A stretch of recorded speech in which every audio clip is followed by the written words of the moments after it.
بسم اللہ الرحمن الرحیم۔ ہمارا سیکس اور ریلیجنس کے حوالے سے یہ کورس ہے کہ جس میں ہم مختلف جو ود ان مسلم جو سیکٹس بنے ان کی فاؤنڈیشنز اور مختلف سیکٹس کے درمیان جو بنیادی فنڈامنٹل آپ کہہ لیں کہ ڈفرینسز ہیں ان کو ہم ایکسپلور کرنے کی کوشش کر رہے ہیں، اور دوسرا پھر ہم ریلیجنس کو بھی ٹچ کریں گے انشاءاللہ۔ ہم دیکھیں گے کہ گیتا کو بھی ہم دیکھیں گے، خاص طور پہ جو سیکریڈ اسکرپچرز ہیں بہت ضروری ہے، بہت بڑی آڈینس ہے جو ہندوؤں نے پیدا کی، بڑی تعداد میں لوگ جو ہے وہ گرو نانک کے فالورز ہیں۔ تو مذہب کیا ہے، اس کی بنیادیں کیا ہیں، ہمارے ارد گرد وہ لوگ رہتے ہیں کیا کہتے ہیں، کیا ان کے نظریات ہیں، کیا سوچیں ہیں، تو بہت ضروری ہے کہ ایک اویئرنیس ہونی چاہیے۔ خیر بہرحال ابھی تو ہم شیعہ سیکٹس کے حوالے سے گفتگو کر رہے تھے، کیونکہ مسلمانوں میں یہ دو بڑے سیکٹس ہیں، باقی تو پھر انہی سے آگے آپ کہہ لیں کہ نکلیں شیعہ اور سنی، بنیادی اختلاف انہی کا ہی اختلاف ہے۔ تو شیعہ میں اور اہل سنت میں جو اختلاف ہوا وہ ہم نے کہا تھا بنیادی ترین اختلاف وہ امامت کے مسئلے کا اختلاف ہے۔ اہل سنت خلافت کے کانسیپٹ کے قائل ہیں، خلافت منصوص من اللہ نہیں ہوتی بلکہ لوگوں کا انتخاب ہوتا ہے، یعنی شورا کا انتخاب ہے، اہل ایمان اہل اسلام کا انتخاب ہے کہ وہ اپنا حکمران منتخب کریں، لیکن امامت جو ہے وہ منصوص من اللہ ہوتی ہے۔ خلیفہ معصوم نہیں ہوتا لیکن امام معصوم ہوتا ہے۔ خلیفہ جو ہے وہ مفترض الطاعت ہوتا ہے لیکن آپ اس سے اختلاف کر سکتے ہو، اور جب خلیفہ سے اختلاف ہو جائے تو اللہ اور اس کے رسول کی طرف لوٹانے کا حکم ہے قرآن میں، لیکن امام سے آپ اختلاف نہیں کر سکتے، اس کی اطاعت اس طرح سے فرض ہے کہ آپ اس سے اختلاف نہیں کر سکتے۔ اسی طرح سے جو ہے وہ امام حجت خداوندی ہوتا ہے لیکن خلیفہ اس طرح سے حجت خداوندی نہیں ہوتا، ہاں انتظامی اعتبار سے آپ اس کی بات کے پابند ہوتے ہو، ٹھیک ہے، جسے ہم کہتے ہیں جی ایڈمنسٹریٹو پہلو سے۔ تو بہرحال اگر آپ، ہم نے یہاں تک اس چیز کو سمرائز کر لیا تھا کہ اگر آپ کسی شخصیت کے بارے میں یا امام کے بارے میں یہ کہتے ہیں کہ وہ منصوص من اللہ ہے، وہ اپائنٹڈ ہے اللہ کی طرف سے، دوسرا آپ کہتے ہو کہ جی وہ معصوم ہے، وہ انوسنٹ ہے، تیسرا آپ کہتے ہو کہ وہ مرسل الیہ ہے یعنی اس کی طرف فرشتہ آتا ہے، چوتھا آپ کہتے ہو کہ وہ مفترض الطاعہ یعنی اس کی اطاعت اس طرح سے فرض ہے کہ آپ اس سے اختلاف نہیں کر سکتے، اللہ اور اس کے رسول کی اطاعت کی طرح اس کی اطاعت فرض ہے، اور پانچواں آپ یہ کہتے ہو کہ وہ حجت خداوندی ہے یعنی آپ کے لیے اس کی بات ماننا بائنڈنگ ہے، جس طرح اللہ اور اس کے رسول کی بات ماننا آپ کے لیے لازم ہے۔ تو یہ ساری کوالٹیز جب آپ کسی امام میں ثابت کر دیتے ہو تو آپ نے اس کو نبی بنا دیا ہے، کیونکہ نبوت کی یہی خصوصیات ہیں۔ ابھی تک ہم اثنا عشریہ یا امامیہ کے حوالے سے کچھ گفتگو کر رہے تھے جنہیں 12 بھی کہتے ہیں، جو 12 ائمہ کے قائل ہیں۔ آج ہم اہل تشیع میں ایک جو بڑا گروہ پیدا ہوا جو آج تک چلا آ رہا ہے، اسماعیلیہ، اسماعیل اسکول آف تھاٹ، اس کے جو تصور امامت ہے اس کو ہم سمجھنے کی کوشش کریں گے۔ اسماعیلیہ جو ہے نا، ان کا جو تصور امامت ہے آپ کہہ لیں کہ وہ زیادہ کمپریہنسو ہے اثنا عشریہ کے تصور امامت سے، ٹھیک ہے۔ اسماعیلیہ نے اس کو بہت زیادہ فلاسفائز کیا، اس کی وجہ یہ ہے کہ ان میں بڑے بڑے فلاسفرز پیدا ہوئے اسماعیلیہ میں، اسماعیل اسکول آف تھاٹ میں بڑے بڑے فلاسفرز ہیں۔ آپ نے نام سنا اخوان الصفا کا، آپ گوگل جا کے کریں، اخوان الصفا بھی یہ اسماعیلی فکر کے حامل تھے۔ ہاں وہ آج ہم یہی تو پورا لیکچر ہے 2 گھنٹے کا جی اخوان الصفا، اخوان الصفا آپ جو ہے نا، صفا تو آپ کہہ لیں کہ جی ایک پہاڑی ہے، تو یہ لوگ ایسی گفتگو کرتے تھے جو شہر میں بیٹھ کے کرنا مشکل تھی، ڈھابے پہ بیٹھ کے کرنا مشکل تھی، تو یہ خلوت میں نکل جاتے تھے اور پھر وہ باتیں کرتے تھے جو یہ لوگوں میں نہیں کر سکتے تھے۔ تو اخوان بھائیوں کو کہتے ہیں نا، ہاں مطلب وہ ایک پہاڑ کے پاس بیٹھ کے وہ اپنی گفتگو پھر چلاتے تھے، ٹھیک۔ تو آج آپ یہ گفتگو کچھ سنیں گے بھی اخوان الصفا کی نہیں، اسماعیلیہ کی، تو اس سے آپ کو اندازہ ہوگا کہ یہ پبلک میں کرنے والی ہے بھی کہ نہیں ہے۔ خیر ہم یہ کہہ رہے تھے کہ جی اسماعیلیہ جو ہے نا، یہ انہوں نے بڑے فلاسفرز پیدا کیے اثنا عشریہ کے نسبت، 12ers کی نسبت، یعنی یہاں آپ کو انٹلیکٹ زیادہ نظر آتا ہے، انٹلیکٹ اگر آپ عقل کی بات کریں، ٹھیک ہے، باقی اس عقل کا استعمال انہوں نے کہاں اور کس طرح سے کیا ہے تو وہ جسٹیفائڈ نہیں ہے۔ انہوں نے امامت کو شروع کیا حضرت آدم سے، ٹھیک ہے، وہ جب جسٹیفائی کرتے ہیں نا جی امام ضروری ہے، امام کیوں ضروری ہے، تو پھر سوالات پیدا ہوتے ہیں۔ اب اثنا عشریہ تو ہاتھ کھڑے کر دیں گے، ٹھیک ہے، تو وہ کہیں گے جی بھائی امام اتنا ضروری ہے کہ پھر حضرت آدم علیہ السلام سے اس کی ضرورت پوری ہو رہی ہے۔ انہوں نے پوری ایک فلسفی بنا لی۔ انہوں نے کہا جی دیکھیں درجات ہیں، آہستہ آہستہ بات کھلے گی، یہ ہم بات کو کھولتے رہیں گے تو تھوڑا سا اس کو گرپ کرنا پڑے گا۔ کچھ فلسفہ آ گیا، زیادہ ہم فلسفی میں نہیں جائیں گے، ان کے ہاں فلسفی ذرا زیادہ ہے۔ ایک تو انہوں نے کہا کہ جی ناطق ہوتا ہے، ناطق سے ان کی مراد ہوتی ہے رسول، ٹھیک ہے، ہمارے اس کیس میں ناطق کون ہے؟ محمد رسول اللہ صلی اللہ علیہ وسلم۔ دوسرا انہوں نے کہا کہ جی اساس ہوتا ہے، ناطق کے بعد ایک درجہ ہے اساس کا، ٹھیک ہے، یعنی سیکنڈ گریڈ ہے اساس کا۔ اساس جو ہے یہ وسیع ہوتا ہے، یعنی جس کے بارے میں وصیت موجود ہوتی ہے، کس کی؟ ناطق کی، رسول کی، ٹھیک ہے، اور ہمارے اس کیس میں وسیع کون ہے؟ حضرت علی۔ اساس کے بعد پھر تیسرا درجہ ہوتا ہے امام کا۔ امام جو ہے وہ امر کرتا ہے، یعنی امر الہی جو ہے وہ آپ تک پہنچاتا ہے، ٹھیک ہے، اللہ کا حکم اس کے اوپر نازل ہوتا ہے اور وہ اللہ کا حکم جو ہے وہ آپ تک پہنچاتا ہے۔ ہمارے اس کیس میں وہ حضرت حسن ہے رضی اللہ عنہما۔ چوتھا وہ کہتے ہیں جی باب ہوتا ہے، باب دروازہ، امام تک پہنچنے کے لیے آپ کہہ لیں کہ جی دروازہ ہے۔ تو بعض نے یہ بھی کہا کہ جی دروازے 12 ہوتے ہیں، امام تک پہنچنے کے 12 دروازے ہوتے ہیں، ان 12 کا ایک امیر ہوتا ہے جس کو وہ باب الابواب کہتے ہیں۔ آگے پھر ان کے ہاں پورا ایک نظام ہے، یعنی امامیہ کے ہاں آپ دیکھیں گے نا یہ پورا ایک نظام ہے، سٹرکچر ہے، یعنی انہوں نے اس کو ایک تنظیمی شکل بھی دی ہوئی ہے۔ تنظیم سمجھ رہے ہیں، جیسے پوری ایک آرگنائزیشن میں ہائرارکی ہوتی ہے نا، تو امامت کے اس کے اندر ایک ہائرارکی، کیونکہ یہ دعوت اپنی پھیلاتے تھے، اس دعوت کو پھیلانے کے لیے انہیں پورا ایک سٹرکچر کھڑا کرنا پڑا، مطلب اس میں یہ ہائرارکی ہے اور اس کے یہ کام ہے، پوری اسائنمنٹس ہوتی تھی، جیسے جاب ڈسکرپشن ہوتی ہے نا آپ کی کسی اس کے اندر ادارے میں، انسٹیٹیوٹ میں، تو بالکل یہاں پہ جاب ڈسکرپشن ہوتی ہے ایک ایک کی کہ اس کا یہ کام ہے، اور وہ کام کرتا تھا۔ اس طرح سے ان کی دعوت پھیلی ہے، کیونکہ بنو امیہ کے بعد بنو عباس آئے، بنو عباس کے بعد کس نے خلافت قائم کی؟ فاطمیوں نے۔ تو فاطمی کافی عرصہ، صدیوں تک جو ہے انہوں نے اپنی حکومت قائم کر لی تھی، تو اس کے پیچھے ان کی دعوت تھی، ان کی تحریک تھی۔ اس کے بعد حجت ہوتا ہے، دلیل کے معنی میں لیتے ہیں، اس کے بعد دائی ہے جو ان کا عالم ہوتا ہے، اس کے بعد معزون ہے، معزون آپ کہہ لیں ان کا وہ مناظر ہوتا ہے، مقاصر، کثر سے ہے نا، جو اگلی کی گردن توڑ کے رکھ دے دلائل کے ذریعے سے، اگلی کی دلیل کو توڑ کے رکھ دے۔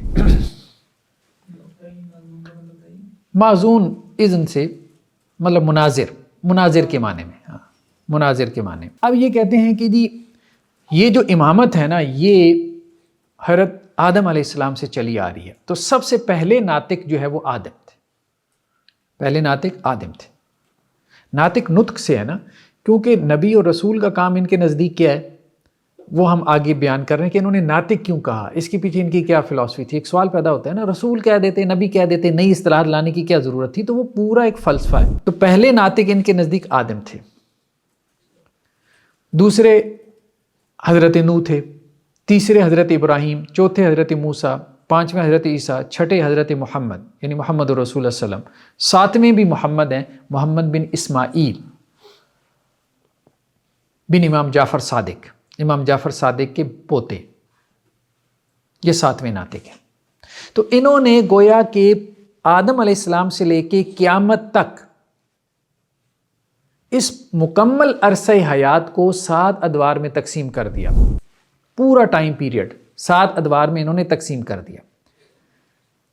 آدم علیہ السلام سے لے کے قیامت تک 7 دور ہیں، 7 ایجز ہیں، ٹھیک ہے۔ جیسے آپ ہسٹری کسی کو پڑھائیں تو آپ کہیں کہ جی پہلے جو ہے وہ آئرن ایج تھا، پھر اس کے بعد وہ فلانا ایج آیا، پھر مڈل ایج آیا، پھر ماڈرن ایج آ گیا۔ تو اس طرح سے انہوں نے بھی پوری ہسٹری کو کیا ہے اس طرح سے کیٹیگرائز کر. تو اب یہ کہتے ہیں کہ جی ہر ناطق جو ہے نا اس کا ایک صامت ہوتا ہے. ناطق بولتا ہے، صامت خاموش رہتا ہے. ٹھیک ہے. ناطق کی موجودگی میں اس کا ایک دست راست ہوتا ہے جس کو وہ صامت کہتے ہیں. ٹھیک ہے. تو رسول بول رہا ہوتا ہے، صامت خاموش ہے، لیکن وہ اس رسول کا دست راست ہے. دائیں ہاتھ، رائٹ ہینڈ، دست راست. ٹھیک ہے.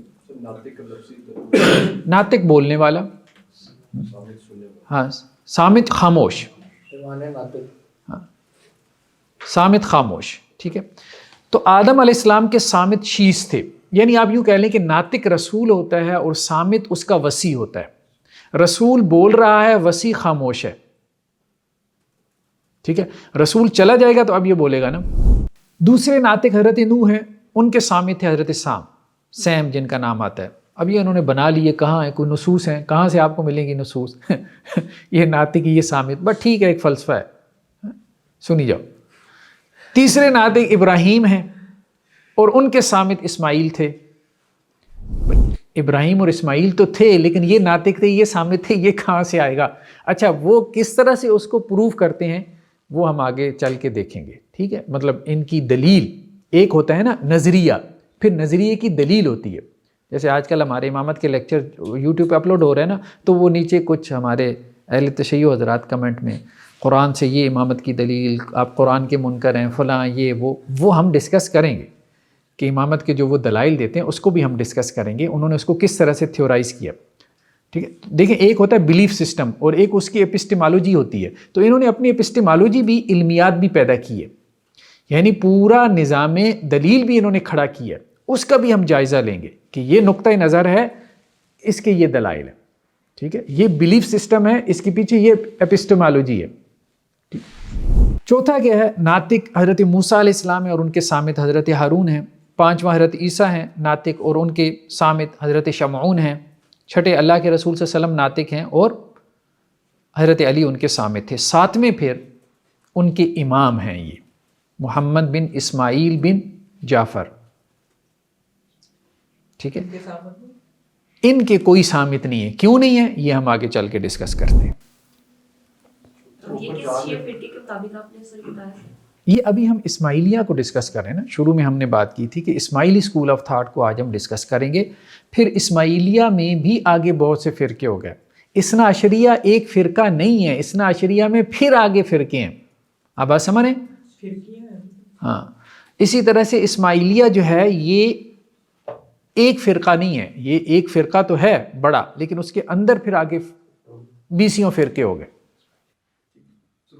پہلے 4 تک تو یعنی کہ حضرت موسیٰ علیہ السلام تک حضرت ہارون علیہ السلام کا نام ہے صامت، یعنی کہ وہ بھی رسول تھے، تو وہاں تک تو وہ رسول ہی صامت ہے. لیکن آگے وہ پھر فرق کرتے ہیں، وہ پھر شمعون اور ہم آگے چل کے ہاں بات کھول رہے ہیں.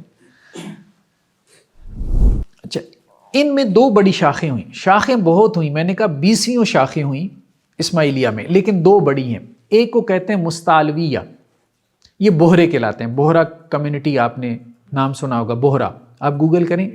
ہاں، انڈیا میں، گجرات میں ہیں، یہ بمبئی میں ہیں، ہمارے ہاں بھی کراچی وغیرہ میں زیادہ تر یہ تاجر پیشہ لوگ ہیں. یہ بھی کہا جاتا ہے کہ بوہرے اصل میں وہ اسماعیلی شیعہ ہیں جو کہ ہندو سے کنورٹ ہو کے اسماعیلی بنے تھے، تو ان کو بوہرے کہتے ہیں. تو ان کے ہاں امامت کا اپنا ایک کانسیپٹ ہے. ٹھیک ہے. ان میں پھر آگے ڈویژن ہوئی، ایک داؤدی بوہرے کہلاتے ہیں، ایک سلیمانی بوہرے کہلاتے ہیں. اس پہ ہم آگے چل کے گفتگو کریں گے. ٹھیک. دوسرا ان میں بڑا فرقہ نظاریہ ہے. اچھا، مستالویہ کیا کہتے ہیں؟ یہ کہتے ہیں کہ جی امام جو ہے نا یہ 7 ہیں. اچھا، ایک اور ان کا مسئلہ تھا. ان کا مسئلہ یہ تھا کہ محمد بن اسماعیل علیہ رحمہ، مطلب ہم تو علیہ رحمہ کہیں گے، اثنا عشریہ کی کتابیں اگر پڑھیں گے تو وہ تو کہیں گے کہ جی لانا اللہ کہو. ٹھیک ہے. وہ ہم دیکھیں گے کہ ان کو کیوں اتنا بغض پیدا ہوا ان سے، اثنا عشریہ کو. محمد بن اسماعیل بن امام جعفر صادق، تو یہ 7ویں جو تھے نا، یہ سارے ان کو امام بنانا چاہتے تھے. یہ 7ویں نمبر پہ تھے محمد بن اسماعیل. ان کو محمد بن اسماعیل المختوم بھی کہتے ہیں، یعنی چھپے رہے. ٹھیک ہے. اب ساتویں کو کیوں یہ بنانا چاہتے تھے؟ کیونکہ ساتویں کے بارے میں شیعہ جو کتب ہیں ان میں کچھ روایتیں موجود ہیں کہ جی ساتواں امام مہدی ہوگا، یا ساتویں کے بارے میں کچھ مبالغہ آرائی موجود ہے کہ وہ قائم الزماں ہوگا، فلاں ہوگا، ٹھیک ہے، ساتواں امام جو ہے وہ یہ ہوگا۔ اب انہوں نے محمد بن اسماعیل کو بنانا تھا، تو محمد بن اسماعیل ساتویں بن نہیں رہے تھے، وہ آٹھویں بن رہے تھے۔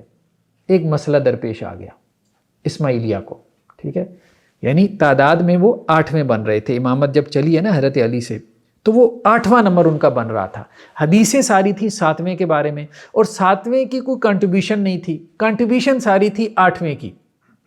تو اب وہ حدیثیں جو ہے وہ اپلائی کرنی تھی آٹھویں پہ، ٹھیک ہے، اور حدیثوں میں تھا کہ جی ساتواں آ کے یہ کرے گا۔ اب نمبر میں جو ساتواں تھا اس کی کنٹریبیوشن وہ نہیں تھی۔ یہ ایک چیلنج ان کو درپیش ہوا، تو انہوں نے پھر اس چیلنج کو مطلب ایڈریس کرنے کے لیے چیزوں کو تھوڑا سا ایک اور ٹوسٹ دیا، آپ کہہ لیں ایک اینگل دیا۔ جو آپ یہ لفظ استعمال کر رہے ہیں کہ حدیثوں میں ساتویں کے متعلق یہ، ہاں یہ ان کی حدیث، یہ ان کی حدیثیں ہیں۔ اچھا ان کی حدیثیں، ہماری نہیں، شیعہ کتب کی حدیثیں۔ شیعہ کتب کا ہم نے کچھ تعارف پڑھا ہے نا، ٹھیک ہے، شیعہ کتب کا ہم نے کچھ تعارف پڑھا ہے۔ تو مستالویہ نے یہ کہا کہ جی پہلے امام جو ہے نا وہ حضرت حسن ہے، حضرت علی امام نہیں ہے۔ سوال یہ پیدا ہوا کہ بھائی سارا مسئلہ وہاں سے چل رہا ہے، آپ نے ان کو امامت سے نکال دیا، ٹھیک ہے۔ تو انہوں نے حضرت علی کے لیے ایک اور اصطلاح وضع کر لی کہ جی وہ امام نہیں ہے، وہ اصل میں امامت کی اساس ہیں، ٹھیک ہے۔ تو حضرت علی کو انہوں نے اساس بنا دیا۔ ہم اس کو آگے کھولتے ہیں۔ پھر انہوں نے اساس کا علیحدہ رول نکالا اور امام کا علیحدہ رول نکالا، بنیاد ہے۔ یعنی انہوں نے اصل میں دیکھیں ان شارٹ، انہوں نے ساتواں امام بنانا تھا محمد بن اسماعیل کو، ٹھیک ہے۔ تو انہوں نے کہا کہ جی حضرت علی کو اگر درمیان میں فہرست میں لے کے آتے ہیں تو وہ تو بنتے ہیں آٹھویں، حدیثیں ساری ہیں ساتویں کے بارے میں، یعنی شیعہ کتب میں، ٹھیک ہے، ساتویں کے رول کے بارے میں، کہ اس کا رول ایکسٹرا آرڈنری ہوگا، وہ قائم الزماں ہوگا، وہ یہ ہوگا، وہ ہوگا، ٹھیک، یا وہ مہدی ہوگا، یا اس طرح سے بہت سی باتیں۔ اچھا، اب اصل میں ایک اور بھی مسئلہ ہوا نا کہ اگر حضرت اسماعیل کو بنا لیتے نا، وہ بھی تو ان کے امام تھے نا، وہ ساتویں نمبر پہ آ رہے تھے، ان کے بارے میں ایک بڑا جھگڑا بھی پیدا ہو گیا تھا۔ تو وہ جو کنٹروورسی ان کے بارے میں پیدا ہو گئی تھی، تو وہ اس وجہ سے ان کو بنانا بھی نہیں چاہ رہے تھے۔ وہ ہم کنٹروورسی آگے چل کے دیکھتے ہیں۔ تو یہ ان کو ایک مشکل درپیش تھی۔ تو انہوں نے کہا جی پہلے امام ہے حضرت حسن، دوسرے ہیں حضرت حسین، تیسرے ہیں ان کے بیٹے زین العابدین، چوتھے ہیں ان کے بیٹے محمد الباقر، پانچویں ہیں ان کے بیٹے جعفر صادق، اور چھٹے ہیں ان کے بیٹے اسماعیل رحمہم اللہ، ٹھیک ہے، اور ساتویں ان کے بیٹے محمد المکتوم، محمد بن اسماعیل۔ یہ جو ساتویں امام ہیں، اچھا اب انہوں نے اس کو اور تھیورائز کیا۔ انہوں نے کہا کہ جی جب بھی کوئی ناطق آتا ہے نا، ناطق، اس کے بعد ایک اساس آتا ہے، اس اساس کے بعد 6 آتے ہیں امام، اس طرح سے ایک دور کمپلیٹ ہو جاتا ہے۔ نہیں سمجھ آ رہی؟ زیادہ گہرا ہو رہا ہے؟ آگے مزید اس کو کھولتے ہیں سلائیڈز میں۔ اچھا، مستالویہ نے تو یہ کام کیا۔ نظاریہ نے کیا کام کیا؟ انہوں نے کہا کہ جی نہیں، حضرت علی تو امام ہے، مطلب سارا بنیادی یہاں سے چل رہی ہے، لوگوں کو کیسے سمجھائیں گے کہ جی وہ اساس ہیں، بات ہی سمجھ نہیں آئے گی۔ اساس سب نے لگائی ہوگی، حضرت علی اساس ہیں، بات ہی نہیں سمجھ میں آئے گی۔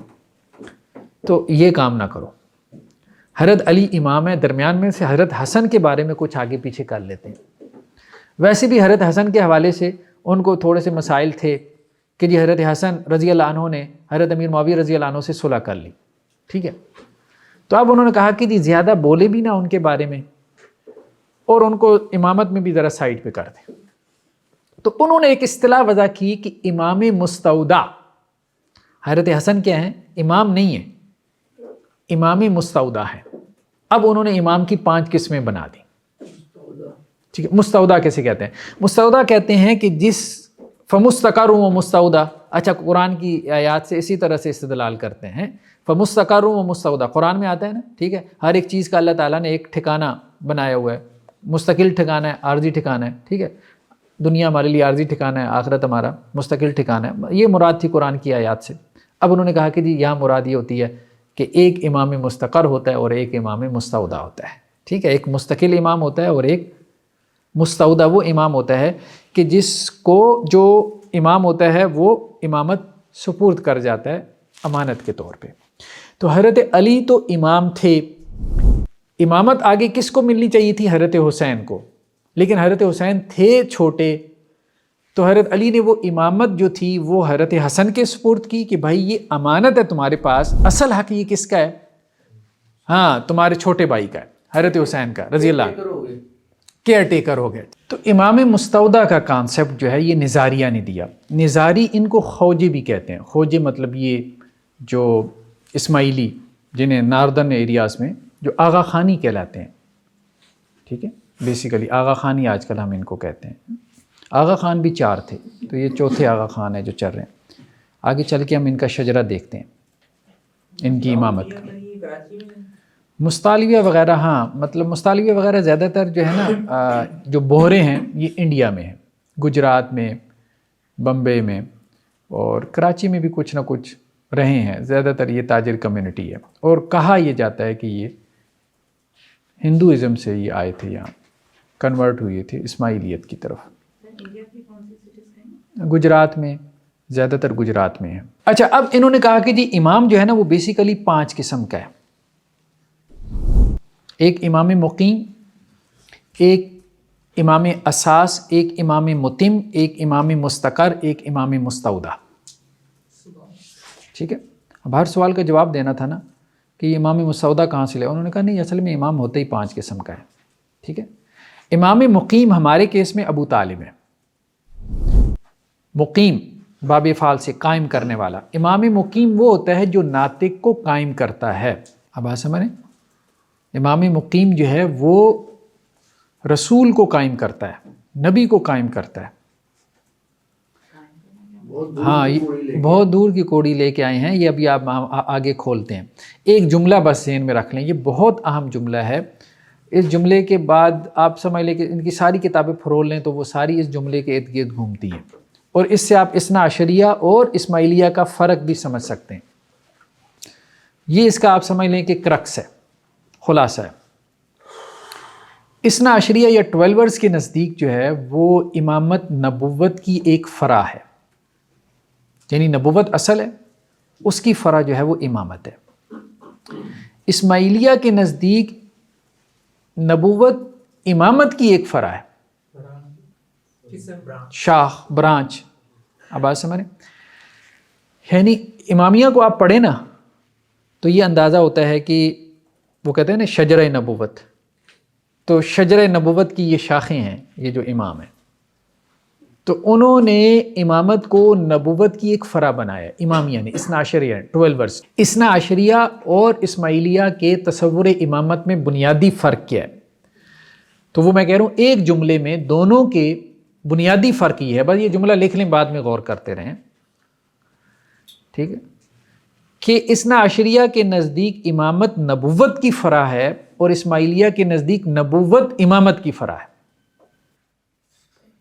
چین میں امامت کو پہلے لے کے آتے ہیں اسماعیلیہ. اسماعیلیہ کے ہاں امامت اصل ہے، نبوت اس سے پیدا ہوئی ہے. ٹھیک ہے، اثنا عشریہ کے نزدیک جو ہے وہ نبوت اصل ہے، امامت نبوت سے پیدا ہوئی ہے. یہ بنیادی فرق ہے. اس کے بعد اب آپ ان کی کتابیں پھرول لیں تو بس ہی. تو یعنی سنگینی جو ہے وہ اسماعیلیہ کے تصور امامت میں زیادہ ہے، زیادہ خطرناک ہے یہ امامت کے تصور کے اعتبار سے. لیکن ہسٹوریکلی اگر آپ یہ بات کریں کہ دعوی امامت کے اعتبار سے ایویڈنسز کس کے پاس زیادہ ہیں تو وہ اسماعیلیہ کے پاس زیادہ ہیں. ہاں دیکھیں، 2 پرسپیکٹیو ہیں اس سارے مسئلے کو دیکھنے کے. 2 پرسپیکٹیو ہیں. امامت کا کانسیپٹ ہے، اس کو 2 پرسپیکٹیو سے ہم دیکھ سکتے ہیں، 2 کھڑکیوں سے جھانک سکتے ہیں. ایک کھڑکی ہم اہل سنت کی ہے. ٹھیک ہے، اہل سنت کی کھڑکی سے اگر آپ تصور امامت کو جھانکیں، پرکھیں. میں مطلب ایک اہل سنت کا مثال کے طور پہ ایک ریسرچر، ایک سکالر کے طور، یا کوئی بھی عالم XYZ زید بکر، وہ جب دیکھتا ہے، اس کو پڑھتا ہے تو وہ اس نتیجے تک پہنچے گا کہ بھائی ان کی امامت میں یہ فرق ہے کہ اسماعیلیہ کے ہاں امامت اصل ہے، نبوت اس کی فرع ہے، یا اثنا عشریہ کے ہاں کیا ہے، نبوت اصل ہے اور امامت اس کی فرع ہے. تو لہذا اسماعیلیہ زیادہ بدترین پوزیشن پر ہیں تصور امامت میں. ایک سنی اس طرح کا ویو بنائے گا کہ انہوں نے امامت کو اصل بنا کے نبوت کو اس کی فرعی بنا دیا. لیکن اگر شیعہ پرسپیکٹو میں آپ بیٹھ کے سوچیں ایز اے شیعہ، ٹھیک ہے، جو کوئی بھی شیعہ مثال کے طور پہ جو ان بائسڈ ہو، سیدھی سی بات ہے ان بائسڈ ہونا چاہیے، ان بائسڈ ہو کہ وہ اگر امامت کا قائل ہے اور وہ یہ ایکسپلور کرنا چاہیے کہ یہ جو اختلاف ہوا ہے امام جعفر صادق کے بیٹوں میں کہ امام کون تھا، تو اس میں حق پہ کون ہے، ہسٹوریکل ایویڈنسز کس کے بارے میں زیادہ ہیں، تو وہ اس نتیجے پہ پہنچے گا کہ امام اسماعیل ہے، کیونکہ وہ بڑے بیٹے تھے. نہیں اسماعیل، امام جعفر صادق کے 4 بیٹوں نے امامت کا دعویٰ کیا تھا نا، ہم نے کہا تھا سب سے بڑے بیٹے جو ہے وہ اسماعیل تھے. اور اہل تشیع میں یہ مانا ہوا اصول ہے کہ بڑا بیٹا امام ہوتا ہے. دوسری بات یہ ہے کہ وہ نجیب الطرفین سید بھی ہیں اسماعیل. موسیٰ کاظم تو امہات الاولاد میں سے ہیں، لونڈی کی اولاد ہے، ماں کی طرف سے سید نہیں ہے. تو اس لیے نسبی اعتبار سے بھی اسماعیلیہ کا کیس مضبوط ہے کہ ان کے جو امام ہیں وہ نجیب الطرفین سادات میں سے ہیں، یعنی ان کی والدہ بھی جو ہے وہ بھی سادات میں سے ہے، اور والد تو ویسے ہی سادات میں سے ہیں.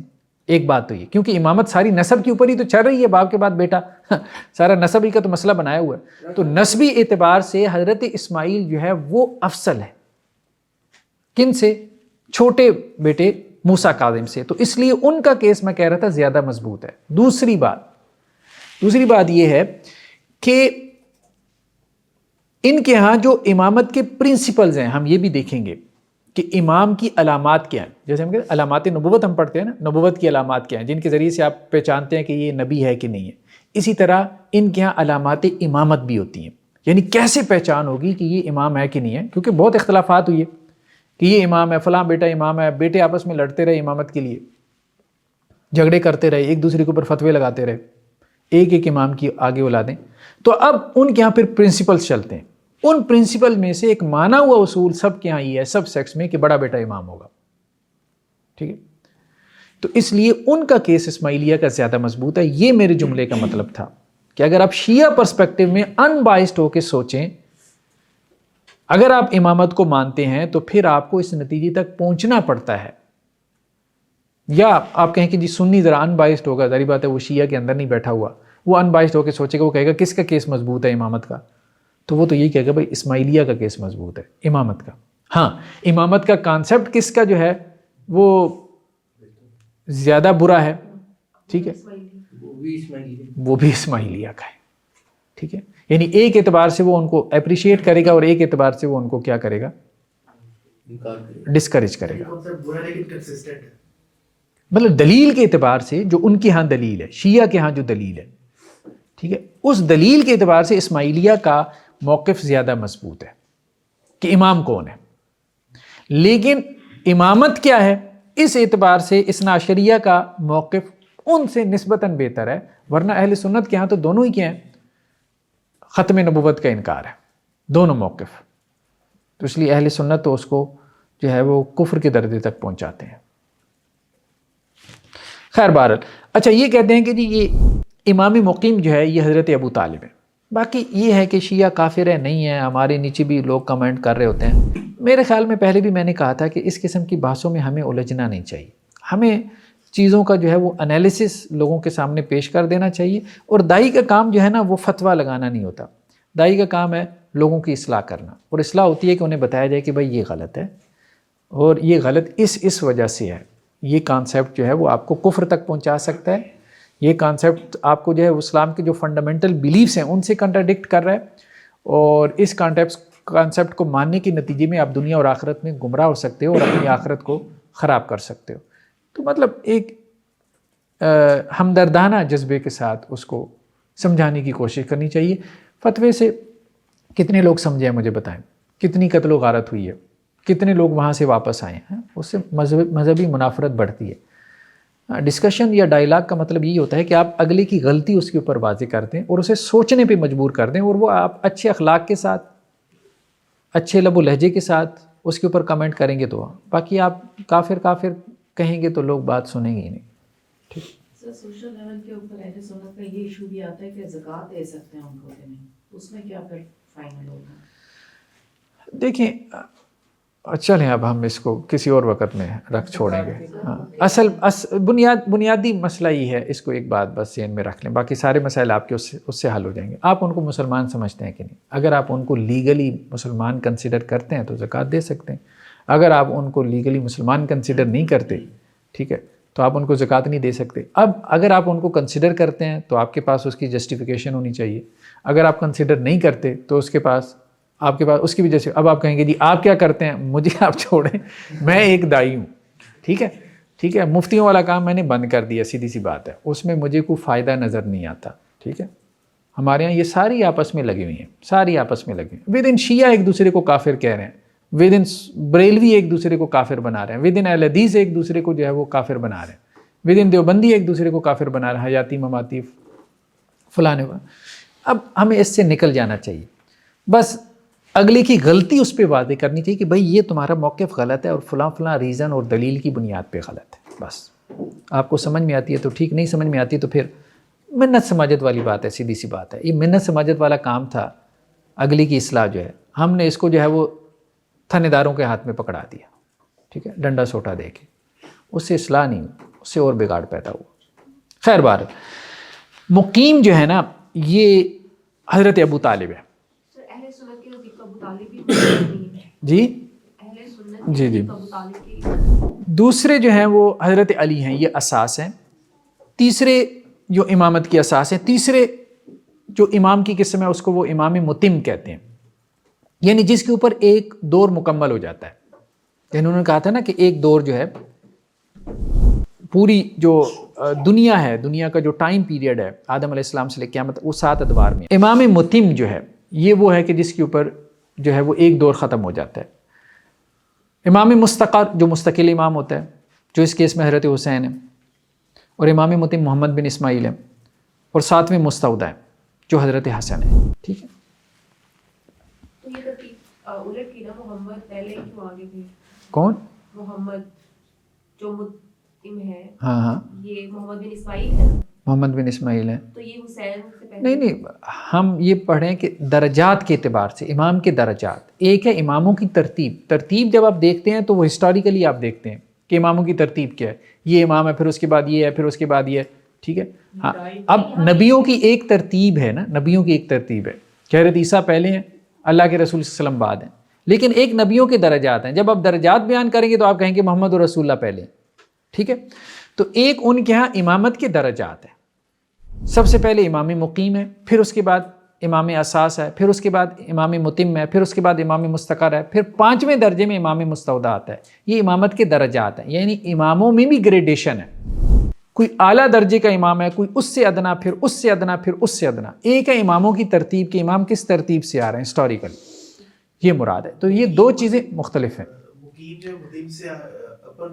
ہاں, مقیم سب سے اعلیٰ درجے کا امام ہے, سب سے اعلیٰ درجے کا امام مقیم ہے. کیونکہ وہ رسول کو بھی قائم کر رہا ہے. ہم پڑھتے ہیں نصوص, ابھی ان کی سامنے آتی ہے نا, بات زیادہ کھلے گی. ابھی صرف اصلاحات کو ہم ٹچ دے رہے ہیں نا, بات یہاں پہ نہیں کھلے گی. کتابیں ہم کھولیں گے پھر کھلے گی. اب حضرت حسن کے بعد جو ہے حضرت حسین ہیں, پھر زین العابدین ہیں, پھر محمد الباقر ہیں, پھر امام جعفر صادق ہیں, پھر ان کے بیٹے تھے اسماعیل بڑے بیٹے تھے ہم نے کہا. ٹھیک ہے, ان کو جنہوں نے مانا یہ اسماعیلیہ کہلائے, ان کو جنہوں نے امام مانا یہ اسماعیلیہ کہلائے. اور ان کے چھوٹے بیٹے موسیٰ کاظم کو جنہوں نے مانا وہ موسویہ کہلائے. یا کاظمی بھی بعد لکھتے ہیں, موسوی بھی لکھتے ہیں, کاظمی بھی لکھتے ہیں, یا یہ اثنا عشریہ بھی کہلواتے ہیں. ٹھیک ہے, امامیہ بھی کہلواتے ہیں, مختلف ان کے نام ہیں. ایک اور ان کے بیٹے تھے عبداللہ افتح, ہم نے پڑھا تھا عبداللہ افتح, جنہوں نے ان کو امام بنایا وہ فتحیہ کہلائے. ایک اور ان کے بیٹے تھے, انہوں نے بھی امامت کا دعویٰ کیا تھا, ان کا بھی ایک گروپ بن گیا تھا.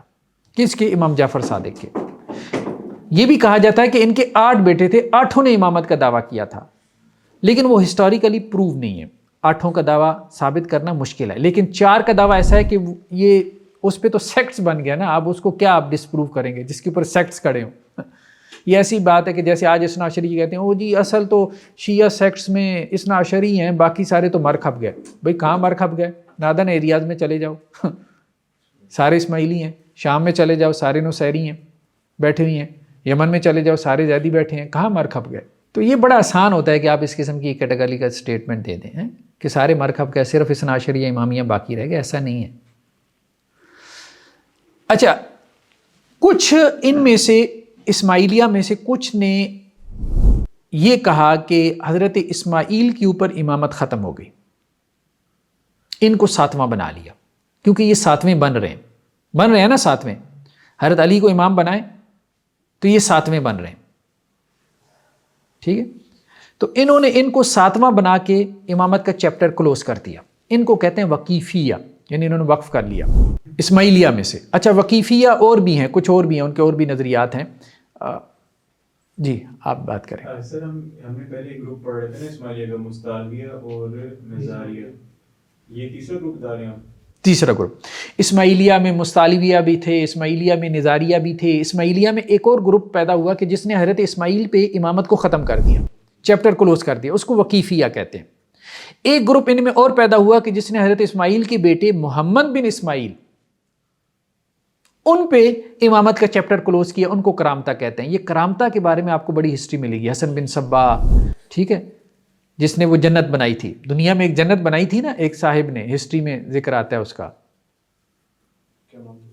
حسن بن صبا. آپ اس کی ذرا ہسٹری اٹھا کے پڑھیں، اس کے اوپر بہت اچھا ناول ہے، عبد الحلیم شرر کا ناول ہے، باغ بری کے نام سے، وہ پڑھنے والا ہے. دنیا میں جنت بنائی اور وہاں وہ حشیش پہ لا کے لے جاتے تھے. ٹھیک ہے، حشیش بس چرس کی ایک قسم کہہ لیں. ٹھیک ہے، اور اس میں انہوں نے شہد کی نہریں بہائی تھیں، دودھ کی نہریں بہائی تھیں پہاڑوں کے پہاڑوں کے درمیان. بڑی محنت کی تھی. جو بھی ان کے ہوتے تھے نا وہ پھر ان کو کچھ عرصے کے لیے وہاں اپنی اس جنت میں لے جاتے تھے، اور وہاں حوریں بھی تھیں، سارا کچھ تھا، وہی جو جنت کا سما ہوتا تھا. ٹھیک ہے، وہاں کچھ دن ان کو رکھتے تھے اور انہیں کہتے تھے کہ دیکھو تم اپنے امام پہ ایمان لے کے آئے ہو نا، تو اللہ نے تمہیں جنت دے دی. پھر ان کو واپس وہ نشے کی کیفیت سے واپس لے کے آتے تھے دنیا میں، اور پھر ان کو اپائنٹ کرتے تھے کہ فلاں کو قتل کرنا ہے، فلاں عالم دین کو قتل کرنا ہے. اور انہوں نے بڑی قتل و غارت کی، خاص طور پہ اہل سنت کے علماء کو بڑی ٹارگٹ کلنگ کی. تو خیر بہرحال یہ پوری ایک تحریک ہے، آپ اس پہ نا ہم ہسٹری میں نہیں جانا چاہتے. کرامتہ جو ہے نا، یہ جو سیکٹس تھا، اس نے اہل سنت کے علماء کو بہت ٹارگٹ کلنگ کی. تو انہوں نے محمد المختوم پہ جو ہے وہ چیپٹر کلوز کر دیا امام. ان کو آپ گوگل کر لیں، کرامتہ کو گوگل کر لیں، کچھ ہسٹری آپ وہاں سے دیکھ لیا کریں. ٹھیک ہے. اچھا، پھر کچھ نے کیا کیا کہ محمد المختوم سے بھی آگے امامت چلائی. ان میں سے پھر ہم نے کہا کہ اسماعیلیہ ہیں. ٹھیک ہے، جن اسماعیلیہ کے ایک شخص جنہیں نظاریہ کہتے ہیں، ہم آج کل ان کو آغا خانی بھی کہتے ہیں. ٹھیک ہے، تو یہ آغا خان ہاسپٹل ہو گیا، یہ آغا خان اب انہوں نے بورڈ بھی بنایا ہوا ہے، یہ سارا ویلفیئر کا کام انہی کا ہے. چلیں جی، اب ہم آتے ہیں کچھ نصوص کی طرف ان کی، جس سے ہم اس مسئلے کو تھوڑا انڈرسٹینڈ کرنے کی کوشش کرتے ہیں.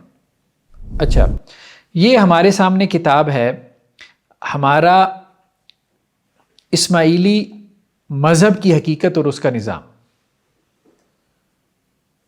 بہت اچھی کتاب ہے.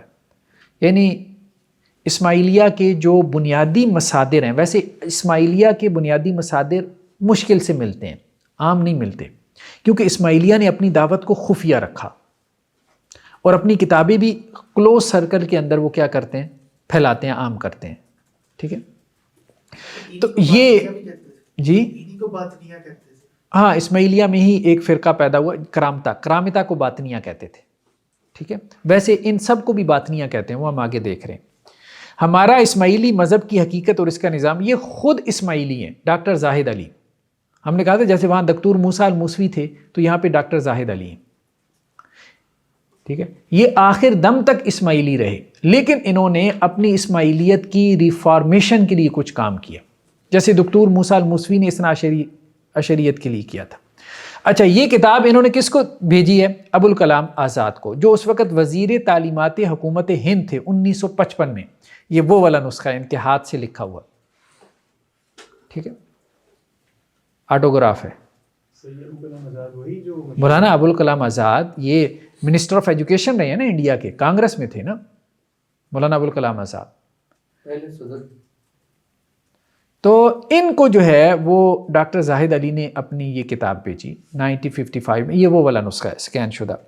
اچھا مطلب ہم نے کہا تھا نا یہ اہل تشیع میں سے جو لوگ ذرا دنیاوی تعلیم کی طرف چلے گئے, پڑھ لے گئے, تو انہوں نے بھی عربی ماشاءاللہ کافی پڑھی اور وائس پرنسپل رہے نظام کالج حیدرآباد دکن کے. اس وقت یہ کالج ہی ہوتے تھے, بعد میں یونیورسٹیز بن گئے. ٹھیک ہے, اور یہ 1954 کی کتاب ہے ان کی. ٹھیک کیا ہے, ڈی فل. ٹھیک ہے, آکسفورڈ سے انہوں نے کیا ہے ڈاکٹر آف فلاسفی. ایک ڈی لٹ ہوتا ہے, ڈاکٹر آف لٹریچر ہوتا ہے. ٹھیک ہے, ایک ڈاکٹر آف فلاسفی ہوتا ہے. یہ پرانے اس طرح سے لکھتے تھے. BA کے بعد لکھو مولوی فاضل. ہاں مولوی فاضل اس وقت ایک امتحان ہوتا تھا. ٹھیک ہے, تو عربی زبان کے یہ پروفیسر بھی رہے, وائس پرنسپل بھی رہے نظام کالج حیدرآباد دکن میں. ٹھیک ہے, تو یہ کتاب جو ہے یہ حیدرآباد دکن سے پبلش ہوئی ہے 1954 میں, مطلب پرانی کتاب پبلش ہوئی ہے. اور یہ انہوں نے ہدیہ کی تھی مولانا ابوالکلام آزاد کی طرف جو اس وقت منسٹر آف ایجوکیشن تھے انڈیا کے. اچھا اب یہ اس میں پیج نمبر 300 پہ لکھتے ہیں. ٹھیک ہے, اپنی اس کتاب کے یہ کہتے ہیں کہ جی ہمارے ہاں سب سے پہلے ناطق ہے. ناطق رتبہ تنزیل میں ہے. ٹھیک ہے, ناطق رتبہ تنزیل میں ہے, یعنی ظاہری شریعت کی تعلیم دیتا ہے. تنزیل قرآن کو کہتے ہیں, جو نازل ہوا تو وہ قرآن کی تعلیم دیتا ہے. پھر اس کے بعد اساس ہے. اساس کا رتبہ تعویل کا ہے, یعنی وہ باطنی شریعت کی تعلیم دیتا ہے. اب ان کے ہاں ایک ظاہری شریعت ہے, ایک باطنی شریعت ہے. ظاہری شریعت وہی ہے جو ہم بھی اہل سنت بھی کر رہے ہیں, نماز روزہ حج زکوٰۃ. باطنی شریعت پھر ان کے ہاں علیحدہ سے چلتی ہے. تو وہ کہتے ہیں, اب یہ سوال پیدا ہوا تھا نا ہمارے یہاں کہ امام کا کیا کام ہے, جب نبی موجود ہے تو امام کا کیا کام ہے. تو کہہ رہے ہیں نبی ظاہری شریعت کی تعلیم دے رہے ہیں, نبی تو باطن کی تعلیم نہیں دے رہا. تو باطن شریعت کیا ہے وہ امام بتا رہا ہے,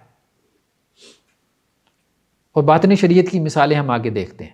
ٹھیک ہے, تیسرا پھر امام ہوتا ہے اساس کے بعد. تیسرا درجہ امام کا ہے, یہ رتبہ امر میں ہوتا ہے, یعنی ظاہری اور باطنی شریعت کی حفاظت کرنا اور دینی اور دنیاوی حکومت کرنا. رسول نے ظاہری شریعت دی اور اساس نے باطنی شریعت دی, اور امام نے آ کے دونوں کی کیا کی, حفاظت کی. تو یہ امام 6 ہوتے ہیں. کتنے ہوتے ہیں؟ 6. پہلے رسول آتا ہے جو ظاہری شریعت کی تعلیم دیتا ہے, پھر اساس آتا ہے جو باطنی شریعت کی تعلیم دیتا ہے, پھر امام آتا ہے. 6 امام آتے ہیں, وہ اس رسول کی ظاہری شریعت اور اس کے وسیع کی باطنی شریعت کی حفاظت کرتے ہیں. 6 امام. پھر 7ویں امام پہ آ کے کیا ہو جاتا ہے, سرکل مکمل ہو جاتا ہے. 7ویں امام پہ جب سرکل مکمل ہوتا ہے تو ایک دور ختم ہو جاتا ہے. جب ایک دور ختم ہو جاتا ہے تو شریعت منسوخ ہو جاتی ہے. اب نیا ناطق اور رسول آتا ہے نئی شریعت کے ساتھ, اور نیا دور شروع ہوتا ہے نئی شریعت کے ساتھ.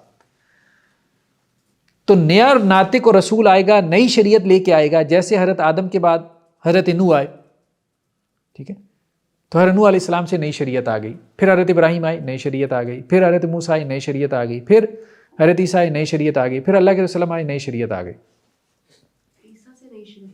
ٹھیک ہے, ان کے بقول ہم ابھی تو ان کی بات سمجھ رہے ہیں نا کہ وہ کیا کلیم کر رہے ہیں. چوتھا کیا ہے, باب. اس کا رتبہ کیا ہے, فصل الخطاب, یعنی آخری فیصلہ کرتا ہے. جو اپنے مسلک کے جھگڑے وغیرہ ہوتے ہیں نا, اختلافات, ان میں. 5واں کیا, امام کی کیٹیگری میں نہیں آتا. نہیں یہ امام نہیں ہے. اب امامت کے بارے میں اختلافات پیدا ہو جاتے ہیں نا ود ان سیکٹ, تو ان کے بارے میں آخری فیصلہ کس کا ہوگا, باب کا. دروازہ, جو امام کا دروازہ ہے, یعنی اس دروازے سے آپ امام تک پہنچ سکتے ہیں. ٹھیک ہے, تو بہت سے لوگوں نے باب ہونے کا بھی دعویٰ کیا. یہ بابی ایک بڑا فرقہ ہے, اس کو ہم ڈسکس کریں گے. بابی ایک بڑا فرقہ ہے اہل تشیع میں, کہ ان میں سے کچھ لوگوں نے کہا کہ ہم امام کا باب ہیں, امام نہیں ہے, امام کا باب ہے, دروازہ ہیں. امامت کو سمجھنا ہے, امام تک پہنچنا ہے تو ہم سے گزرو. وہ بہشتی دروازہ ہے نا, آپ نے بہشت میں داخل ہونا ہے تو اس میں سے گزرنا پڑے گا آپ کو. بیان کرتے ہیں کہ نبی کریم صلی اللہ علیہ وسلم نے کہا کہ میں علم کا شہر ہوں, علی اس کا دروازہ ہے. اس کو اسی کانسیپٹ پہ یہ باب, اسی معنی میں باب لیتے ہیں. 5واں حجت. اس کا رتبہ کیا ہے؟ حکم درمیان حق و باطل سے علیحدہ کر کے بتانا. وہ تو امامت کا باب ہے نا، امام تک پہنچنے کا باب ہے، اور یہ حق و باطل کو علیحدہ کرنے کے لیے حجت. پھر اس کے بعد دائی ہے، دائی کی بھی انہوں نے قسمیں کی ہوئی ہیں. دائی بلاغ ہوتا ہے، دائی مطلق ہوتا ہے، دائی محدود ہوتا ہے، ٹھیک ہے. دائی بلاغ آخرت کے مسائل سمجھاتا ہے، دائی مطلق الویہ اور باطنی دعوت کی تعریف کرتا ہے، دائی محدود جو ہے وہ سفلی اور عبادت ظاہرہ کی تعریف کرتا ہے. پھر معزون ہوتا ہے، معزون بھی دو قسم پر ہے، مطلق ہے، محدود ہے. مطلق وہ ہے جو عہد و میثاق لیتا ہے امامت کے حوالے سے، اور معزون محدود کون سا ہے؟ جو دوسروں کے اہل الظاہر کے یا اہل سنت کے عقائد کو توڑتا ہے، مناظر ٹائپ ہوتا ہے، ٹھیک ہے. مطلب ایک پورا نظام انہوں نے بنا، ایک ہیرارکی بنائی ہے، پوری ایک آرگنائزیشن ہے بھائی. ایم کیو ایم کے بارے میں معروف ہے نا، تو اس نے کراچی میں انہوں نے دو وہ کھڑے کیے نا. ایک تو ان کا وہ انتظامی سٹرکچر تھا جس کا انچارج سیکٹر انچارج اس کا ہوتا تھا، ٹھیک ہے. اور ایک ان کے سامنے جو لوگ ہوتے تھے، جو پولیٹیکل ان کے نمائندے ہوتے تھے اسمبلیوں میں بیٹھنے والے. تو انہوں نے بھی اپنا ایک پورا ایک انتظامی جو ہے وہ سٹرکچر قائم کیا، جس کے ذریعے سے انہوں نے اپنی دعوت کو آگے پھیلایا. اچھا، اب یہ کتاب ہے تاریخ دولت فاطمیہ، سید رئیس احمد جعفری ندوی، ٹھیک ہے. ادارہ ثقافت اسلامیہ نے اس کو پبلش کیا. یہ اہل تشیع کی بعض ویب سائٹ سے میں نے ڈاؤن لوڈ کی ہے، وہاں پہ بھی پڑھی ہوئی ہے. یہاں پہ بھی انہوں نے یہی بات بیان کی ہے، بس ہم دیکھ رہے ہیں. ناطق اول آدم علیہ السلام ہے، یعنی اسماعیلیہ کے نزدیک، اور ان کے سامت حضرت شیش ہے، ٹھیک ہے. پھر ناطق دوم حضرت نوح ہے، پھر ان کے سامت حضرت سام ہے، ٹھیک ہے. پھر ناطق سوم حضرت ابراہیم ہے. پھر اس کے بعد جو ہے وہ ان کے جو سامت ہیں حضرت اسماعیل ہیں. سلسلہ چلتا رہا. پھر حضرت موسیٰ ہیں اور ان کے سامت حضرت ہارون ہیں. پھر حضرت عیسیٰ ہیں اور ان کے سامت جو ہے وہ شمعون ہیں. پھر اللہ کے رسول صلی اللہ علیہ وسلم ہیں. پھر آپ کے جو سامت ہیں وہ حضرت علی ہیں. یہ پیج نمبر یہاں پہ شاید اوپر ہوگا. چلیں ابھی یہاں پر نہیں آ رہا، چلیں باہر آ جائے گا. یہ وہ کتاب ہے اسماعیلیہ مذہب کی جو حقیقت ہے، ٹھیک ہے. وہی ڈاکٹر زاہد علی کی جو کتاب ہے. وہ کیا کہتے ہیں جی؟ مذہب کا اصل اصول یہ ہے، یعنی ہمارے اسماعیلی مذہب کا اصل اصول کیا ہے، یعنی پرائم پرنسپل کیا ہے؟ رسول جسے ہم ناطق کہتے ہیں شریعت کے ظاہر کی تعلیم دیتا ہے. اس کا وسیع جسے ہم اساس کہتے ہیں وہ، اور اس کے بعد 6 امام اس شریعت کا باطن مستحقین کو بتاتے ہیں. ہر کسی کو نہیں، مستحق جو مستحق ہوتا ہے اس کو شریعت کا باطن بتاتے ہیں. 7واں امام باطن کی تکمیل کر کے اس کے ظاہر کو منسوخ کر دیتا ہے. بات سمجھ، یہ پوری فلسفی ہے. 7ویں امام پہ ظاہر شریعت منسوخ ہو جاتی ہے. اب پہلے تو یہ ہو رہا تھا کہ 7ویں امام کے بعد ایک ناطق آ رہا تھا، تو اب رسالت تو ختم ہو گئی. محمد بن اسماعیل 7ویں ناطق ہیں، ٹھیک ہے، امام ناطق ہے نا 7ویں محمد بن اسماعیل. اب شریعت انہوں نے منسوخ کر دی، ظاہری شریعت منسوخ کر دی. محمد بن اسماعیل نے انہوں نے کی یا نہیں کی وہ ایک علیحدہ مسئلہ ہے. ان کا کہنا یہ ہے کہ انہوں نے منسوخ کر دی. سر یہ وہی گروپ ہے جو حضرت علی کو کچھ اور بنا رہا تھا تاکہ وہ 7ویں بن جائیں. ہاں 7ویں بن جائیں. نظاریہ جو ہے، ابھی ہم آگے کھول رہے ہیں، اسی بات کو کھول رہے ہیں. اچھا، اب یہ کیا کہہ رہے ہیں؟ دور محمدی میں ایسے 7ویں امام مولانا محمد بن اسماعیل ہیں جن کے قیام سے اللہ نے شریعت محمدی کے ظاہر کو معطل کر دیا. شریعت اب ختم، کوئی شریعت نہیں ہے، نماز روزہ حج زکوٰۃ دوڑ جاؤ، ٹھیک ہے. 7ویں امام نے آ کے اب شریعت ختم کر دی، کیونکہ 7ویں امام پہ دور مکمل ہو گیا. جب دور مکمل ہو گیا تو شریعت ختم ہو گئی. شروع سے یہی سرکل چلا آ رہا ہے نا کہ ناطق ہوتا ہے، رسول ہوتا ہے، اس کا وسیع ہوتا ہے، اور اس کے بعد 7 امام آتے ہیں، 7ویں کے ساتھ ختم، اور پھر نئی شریعت آ جاتی ہے. اب نئی تو آنی کوئی نہیں ہے، تو قیامت تک شریعت معطل. یہ آغا خانی میں جو کانسیپٹ ہے، ہاں، قیامت تک شریعت معطل. تو اب کیا کرنا ہے؟ کرنا کیا ہے؟ باطن شریعت ہے. باطن شریعت کیا ہے وہ ہم آگے دیکھتے ہیں. اچھا، اب کیا کہتے ہیں؟ آپ کے بعد جو ائمہ ہوئے یا ہوں گے، یعنی محمد بن اسماعیل کے بعد، وہ آپ کے خلفاء ہیں جو صرف باطنی شریعت کی تعلیم دیں گے. یہ اعتقاد مولانا معز کی دعاؤں اور آپ کے باب الابواب سیدنا جعفر بن منصور الیمن کے اکثر بیانوں سے واضح ہے، جیسا کہ ابھی ہم بتائیں کہ مولانا معز بھی ان کے ائمہ میں سے ہیں، ہم دیکھتے ہیں، ٹھیک ہے۔ تو گویا کہ اب آپ دیکھ رہے ہیں کہ انہوں نے جو فلاسفی بنائی تھی وہ یہی بنائی تھی کہ ناطق ہے، پھر اس کے بعد وسیع ہے، پھر اس کے بعد 7 امام ہیں، ایک دور ختم، پھر نیا دور، اب نیا دور تو آ ہی نہیں رہا، ٹھیک ہے۔ محمد بن اسماعیل کے بعد یہ تو آخری دور ہے نا، یہ 7واں دور کیا ہے، یہ آخری دور ہے، اب اس کے بعد تو کوئی نہیں آ رہا، ٹھیک ہے۔ تو ظاہر شریعت معطل ہے، باطن شریعت وہ چل رہی۔ یہ کتاب ہے فرق الشیعہ، فرق الشیعہ، فرقہ کی جمع فرق، ٹھیک ہے۔ حسن بن موسیٰ نوبختی کی کتاب ہے، من اعلام القرن الثالث الہجری، 3 صدی ہجری کی ہے۔ انہوں نے شیعہ فرقوں کے اوپر کتاب لکھی ہے، یہ بنیادی کتاب ہے شیعہ فرقوں کے اوپر، جو خود ایک شیعہ عالم کی لکھی ہوئی ہے، اور 3 صدی ہجری کے شیعہ عالم کی لکھی ہوئی ہے، اور انہوں نے 3 صدی ہجری میں ہی شیعہ فرقوں کی تعداد 120 کے قریب بیان کر دی۔ یعنی امامت میں اتنا اختلاف ہو چکا تھا کہ 3 صدی ہجری تک ان کے بقول 120 فرقے جو ان کو ملے بن چکے تھے۔ اچھا، اس میں اب یہ تذکرہ کرتے ہیں حضرت حسن کی امامت کے حوالے سے، ٹھیک ہے۔ یہ پیج نمبر ہے 59 اور 60۔ کہتے ہیں حضرت علی کے بعد حضرت حسن جو ہے وہ امام بن گیا، لیکن جب حضرت حسن نے حضرت معاویہ سے صلح کر لی، وَأَخَذَ مِنْهُ الْمَالِ، اور حضرت حسن نے کیا کیا، حضرت معاویہ سے مال و دولت لے لی جو حضرت معاویہ نے ان کو دیا تھا۔ اب یہ باتیں خود یہ لکھتے ہیں کہ جی حضرت حسن نے کیا کیا، مال و دولت لے کے صلح کی، ٹھیک ہے، یہ نوبختی نے لکھا ہے، ٹھیک ہے۔ اب اس سے کیا ہوا کہ حضرت حسن کے جو فالورز تھے نا وہ ان کے خلاف ہو گئے کہ جی یہ عجیب بات ہے، ہم جانے دیں اور آپ مال و دولت لے کے صلح کر لیں، ٹھیک ہے۔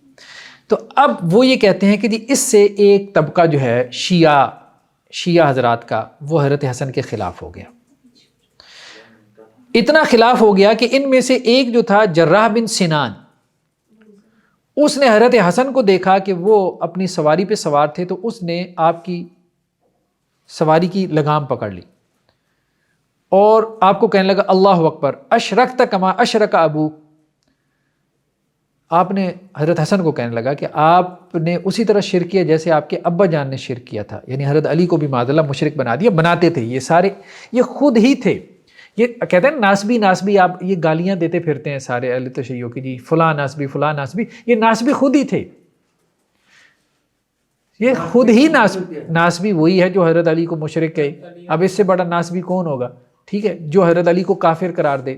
یہ سارے وہی ان کے اپنے سرکل کے لوگ تھے جو مخالف ہو گئے تھے۔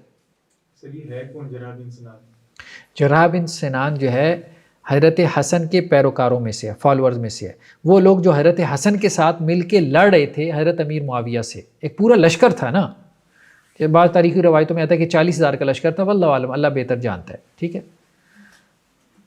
تو اب وہ حضرت علی کے لشکر میں بھی تھا جراح بن سنان، حضرت علی کی طرف سے حضرت امیر معاویہ رضی اللہ عنہ سے لڑتا رہا، ٹھیک ہے، پھر حضرت حسن کی طرف سے حضرت امیر معاویہ رضی اللہ عنہ سے لڑتا رہا رضی اللہ عنہ، ٹھیک۔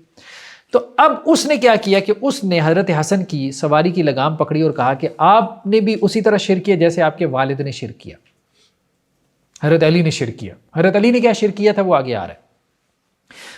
اب اس نے کیا کیا کہ اس کے ہاتھ میں کوئی کدال تھی، کوئی آپ کہہ لیں زخمی کرنے والا آلہ تھا، اس کو اس نے ان کی ران پہ دے مارا، جس سے ان کی ہڈی تک ٹوٹ گئی حضرت حسن کی، مطلب مشرک بنا کے نا ان کے اوپر حملہ کر دیا۔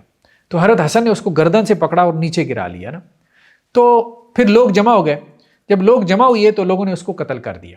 حضرت حسن خیر زخمی ہو گئے، تو یہاں پہ انہوں نے لکھا کہ جی اس کے بعد پھر جب تک حضرت حسن کی وفات نہیں ہوئی، ان کے فالورز میں ایک گروپ ایسا رہا کہ جو ان کو لان تان کرتا رہا حضرت امیر معاویہ رضی اللہ عنہ کے ساتھ صلح پہ۔ یہاں سے ایک نیگیٹیوٹی پیدا ہو گئی تھی حضرت حسن کے بارے میں، ٹھیک ہے، بعض نے تو امام بنا لیا، لیکن بہت سو نے پھر کیا کیا، یا تو سیدھے سادھے فتوے لگا دیے حضرت حسن کے حوالے سے، ان کو امامت کی لائن سے ہی خارج کر دیا۔ یعنی بعض شیعہ فرق میں حضرت حسن امام نہیں ہے، انہوں نے ان کو امامت سے خارج کر دیا، بعض نے ان کو امام بنا لیا، ہاں بعض نے کیا کیا کہ ذرا سافٹ کارنر رکھا اس اعتبار سے کہ انہوں نے کہا جی امام مستقر نہیں تھی، امام مستودع تھی، جیسے ہم نے پڑھ لیا۔ تو یہ بھی ایک وجہ بنی حضرت حسن کی جو صلح تھی حضرت امیر معاویہ کے ساتھ، ان کی امامت کے حوالے سے وہ اختلاف پیدا ہو گیا شیعہ سیکٹس میں۔ یہ ایک اور روایت ہے اصول کافی کی، پیج نمبر 309۔ اس میں رافع سے یہ مروی ہے کہ میں حضرت علی کی خدمت میں یوم نہروان والے دن حاضر ہوا۔ نہروان کی جنگ ہوئی تھی حضرت علی میں اور خوارج میں۔ اب یہ خوارج کون تھے سارے مجھے بتائیں؟ حضرت علی رضی اللہ عنہ کے لشکر کے لوگ تھے، ان کے ساتھی تھے، یعنی سب سے پہلے جو ناسبی ہوئی ہیں یہ سارے وہی تھے جن کو یہ شیعان علی کہتے ہیں۔ تو ناسبیت تو بیسیکلی شیعت کی ایک فرع ہے، شیعوں میں سے ناسبی پیدا ہوئی ہیں۔ اب یہ کیا کہہ رہے حضرت علی رضی اللہ عنہ کو؟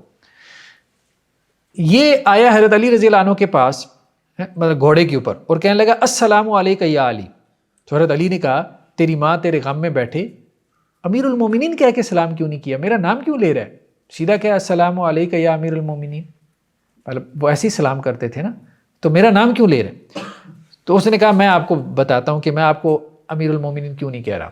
آپ امیر المومنین اس وقت تھے جب تک آپ صفین میں حق پر لڑتے رہے، مگر جب آپ نے حکمین ابو موسیٰ اشعری اور عمر بن العاص کے فیصلے پر راضی ہو گئے، یعنی ان کو حکمین مان لیا، تو میں آپ سے الگ ہو گیا اور میں نے آپ کا نام مشرک رکھا۔ ٹھیک ہے، تو یہ سب سے پہلے ناسبی تھے جو اس سے شیعت سے پیدا ہوئی ہے۔ خارج کا گروہ جو تھا، جو حضرت علی رضی اللہ عنہ کو مشرک کہتا تھا، حضرت حسن رضی اللہ عنہ کو مشرک کہتا تھا اور ان کو کافر بنا کے ان کے قتل کے درپے ہو گئے۔ انہوں نے اب اہل سنت کو ناسبی بنا دیا، حالانکہ ناسبیت شیعت کی ایک آف شوٹ ہے۔ کتابوں میں لکھا ہوا ہے، یہی تو ناسبی تھے، اور کون تھے؟ نسب کہاں سے شروع ہو رہا ہے؟ یہاں سے تو نسب شروع ہو رہا ہے۔ ٹھیک ہے، بس اس وقت سے میں نہیں جانتا کہ کس کی، اچھا اب دیکھیں وہ محبت بھی رکھتا ہے، وہ ایک طرف مشرک کہہ رہا ہے اور دوسری طرف ذرا اس کا کلام دیکھیں کہ اس نے کیسے جو ہے وہ حضرت علی کے ساتھ محبت کو اور بغض کو اس نے کیسے جمع کیا ہوا ہے۔ بس اس وقت سے میں نہیں جانتا کہ کس کی محبت کی طرف لوٹوں، میرے نزدیک دنیا اور مافیا کی ہر چیز سے زیادہ محبوب بنسبت آپ کی ضلالت کی آپ کی ہدایت ہے۔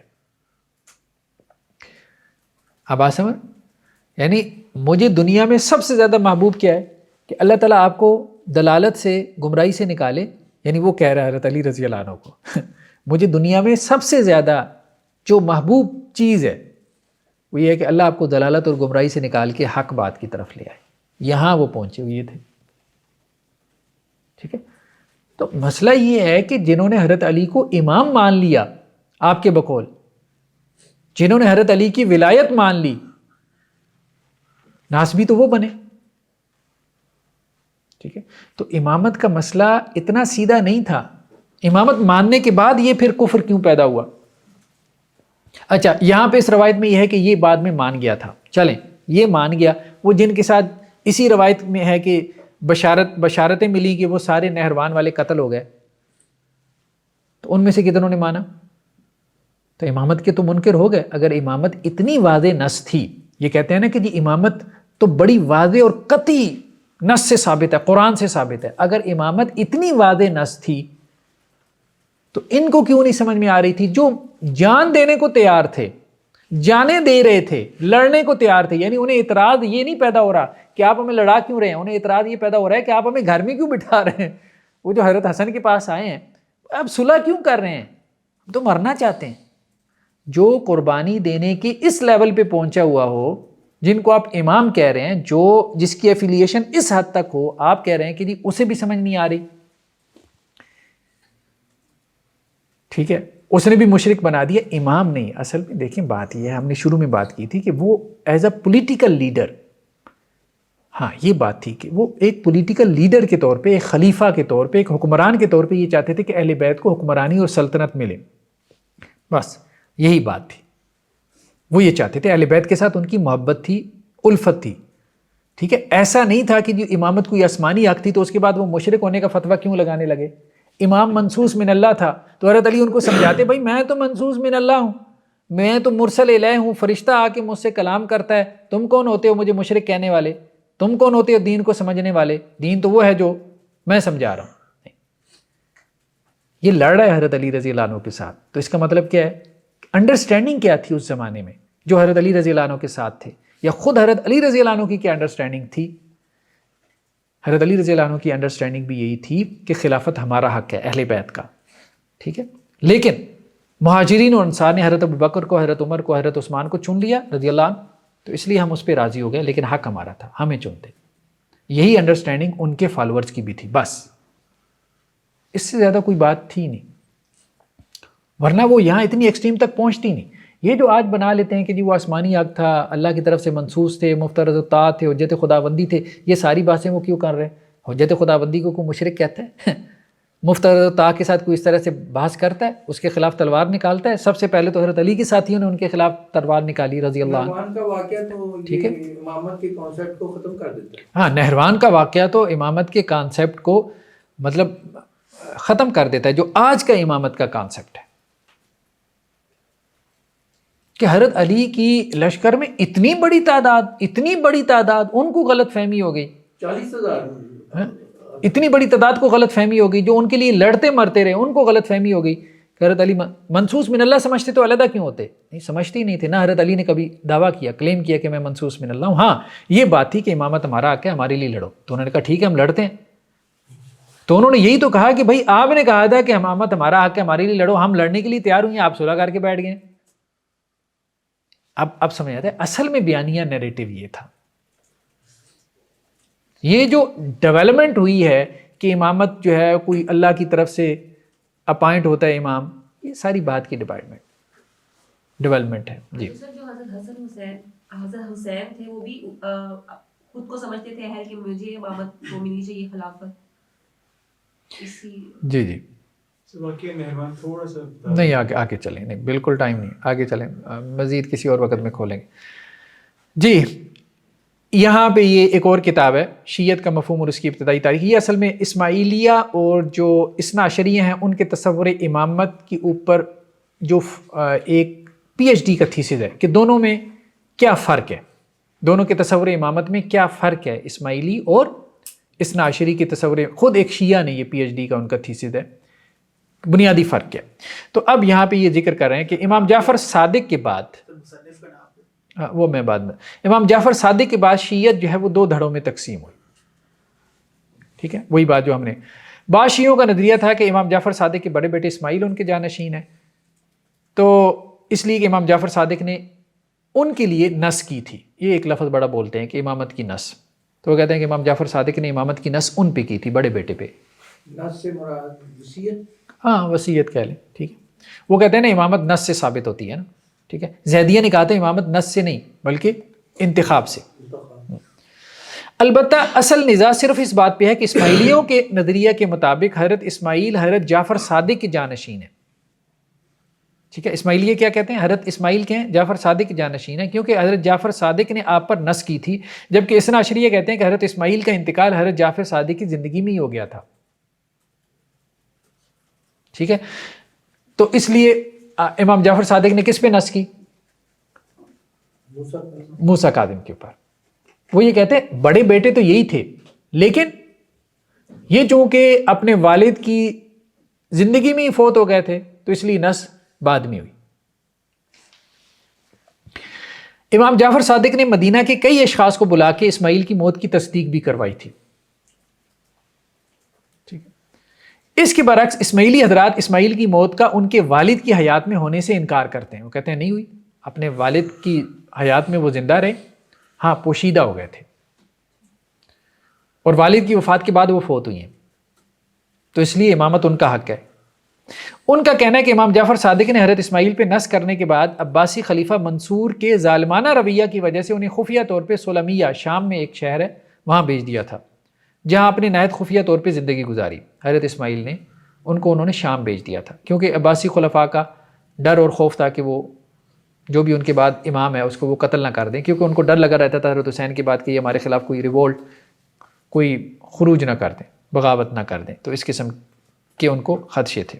خیر بہرحال یہاں انہوں نے خفیہ زندگی گزارنے کی وجہ سے مختوم کا لقب پایا، ٹھیک ہے، اور یہیں سے اسماعیلی نظریہ کے مطابق دور ستر کا آغاز ہوتا ہے، یعنی پوشیدہ دور، یعنی حضرت اسماعیل سے ان کے امام کیا ہو گئے؟ انڈر گراؤنڈ ہو گئے، ٹھیک ہے، چھپ کے دعوت کا کام کرتے تھے۔ حضرت امام جعفر صادق کے بعد حضرت امام اسماعیل اور ان کے جانشین اماموں نے عباسی خلفاء کے اہل بیت پہ ظلم و ستم کی وجہ سے نہایت ہی خفیہ طور پہ زندگی بسر کی، اس لیے یہ دور اسماعیلی تاریخ میں دور صدر کے نام سے مشہور ہے۔ یہ دور حضرت اسماعیل سے شروع ہوتا ہے اور 11ویں امام حضرت عبداللہ المہدی کے ظہور پر ختم ہوتا ہے، ٹھیک ہے، وہ 12واں بناتے ہیں۔ یہ اسنا شیعہ کا دعویٰ اسماعیلیوں کی بات ہو رہی۔ اس دور میں سوائے بڑے بڑے دائیوں کے امام کی رہائش کا کسی کو علم نہ تھا، ٹھیک ہے، تو حضرت اسماعیل کے بعد ان کے بیٹے بھی پوشیدہ رہے، محمد بن اسماعیل، وہ بھی المختوم کے نام سے، پھر ان کے بیٹے، پھر ان کے بیٹے، پھر ان کے بیٹے، یہاں تک کہ محمد المہدی جو ہے ان کو خلافت مل گئی، انہوں نے خلافت قائم کر لی، یعنی فاطمی خلافت، ٹھیک ہے، وہ آگے آ رہے ہیں، عبداللہ المہدی بھی کہتے ہیں، محمد المہدی بھی کہتے ہیں۔ تو یہ کہتے ہیں تسلسل امامت کے قائل اسماعیلی عروج و زوال سے گزرتے ہوئے 297 ہجری میں شمالی افریقہ میں انہوں نے سب سے پہلے ایک اسماعیلی حکومت اور ریاست قائم کی خلافت فاطمیہ کے نام سے، ٹھیک ہے، اور قیام سلطنت فاطمیہ کے 190 سال گزرنے کے بعد فاطمی سلطنت قائم ہوئی، تو پھر 190 سال یعنی 2 صدیاں گزرنے کے بعد ان کے یہاں پھر اختلاف پیدا ہو گیا، ٹھیک ہے، اور یہ اختلاف جو ہے وہ کہاں پیدا ہوا؟ مستنصر باللہ، ان کی وفات 488 میں ہوئی، تو وہاں یہ 2 گروپوں میں تقسیم ہو گئے۔ مستنصر باللہ کے 2 بیٹے تھے، احمد اور نزار، دونوں نے امامت کا دعویٰ کیا، ٹھیک ہے، تو نزار کی نسبت سے یہ نزاریہ گروہ کہلایا، اور احمد کو جو مانتے تھے وہ مستعلیہ کہلوائے، ٹھیک ہے، تو حضرت علی سے حضرت مستنصر باللہ تک ان کے ائمہ کی تعداد کے حوالے سے کوئی فرق نہیں پایا جاتا، لیکن نہیں، ہم نے کہا تھا کرامتہ بھی ہیں، واقفیہ بھی ہیں، وہ بھی ہیں، لیکن نزاریہ اور اسماعیلیہ یہاں تک متفق رہے۔ مستعلیہ حضرت علی بن ابی طالب کو اساس الائمہ کا درجہ دیتے ہیں، اور امام اول حضرت حسن ان کو قرار دیتے ہیں، ٹھیک ہے، جبکہ نزاریہ حضرت علی بن ابی طالب کو امام اول سمجھتے ہیں اور حضرت حسن کو امام مستودع شمار کرتے ہیں۔ یہ ساری باتیں وہی جو ہم نے دیکھ لی، مستنصر باللہ ہے یہ وہ والے تو نہیں ہیں، آگے آ رہے دونوں فرقوں کے مطابق حضرت حسین بن علی دوسرے امام ہیں، ٹھیک ہے، اور اس کے بعد 18ویں امام تک دونوں فرقے متفق ہیں، اس کے بعد ائمہ کے مصادیق 2 الگ الگ سلسلوں میں جاری رہے۔ اچھا، اب ان کے یہ نام آپ دیکھ لیں، ان کے ائمہ جو ہے اسماعیلیہ اور نزاریہ، پہلے حضرت علی ہیں، یہ انہوں نے ٹائم لائن بھی دی ہوئی ہے، مدت امامت بھی دی ہوئی ہے، پھر حضرت حسن ہے، ٹھیک ہے، اسماعیلیہ کی بات کر نظاریہ کی یا پھر دونوں کے، وہ کہہ رہے ہیں نا 18 امام تک تو دونوں متفق ہیں نا، صرف ایک اختلاف پیدا ہوا کہ حضرت علی اساس ہیں یا امام ہیں، حضرت امام حسن مستودع ہیں یا، ٹھیک ہے، دونوں کے نزدیک دوسرے امام کون ہو جاتے ہیں؟ حضرت حسین، پھر آگے ترتیب سیدھی ہو جاتی ہے، شروع میں ایک اختلاف ان میں پیدا ہوا، ٹھیک ہے، تو حضرت علی یہ پہلے امام ہیں، پھر حضرت حسن، ٹھیک ہے، پھر حضرت حسین، پھر ان کے بیٹے علی زین العابدین، پھر ان کے بیٹے محمد الباقر، پھر ان کے بیٹے جعفر صادق، پھر ان کے بیٹے اسماعیل، یہاں سے اختلاف ہوا ان کا، ٹھیک ہے، اسماعیل بن جعفر صادق، انہوں نے روپوشی کی زندگی گزاری، پھر ان کے بیٹے محمد بن اسماعیل، یہ کرامتہ کے آخری اور 7ویں امام ہیں، ٹھیک، پھر ان کے بیٹے محمد بن اسماعیل کے بیٹے عبداللہ بن محمد،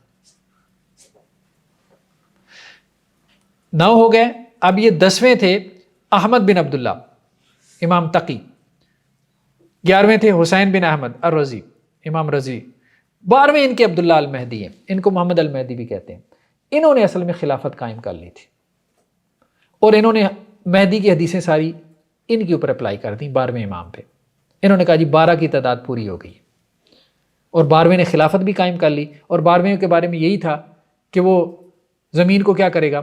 عدل و انصاف سے بھر دے گا، ظلم و جور سے ختم کرے گا، اور اس کی حکومت کی بشارتیں بھی تھیں، اور وہ قائم آگے۔ جی جی، ان کے اپنے ہیں، جیسے عباسی اپنے ساتھ لگاتے تھے تو یہ فاطمی بھی لگاتے تھے، ٹھیک ہے۔ 13ویں امام ان کے محمد القائم بامر اللہ، 5ویں المنصور باللہ،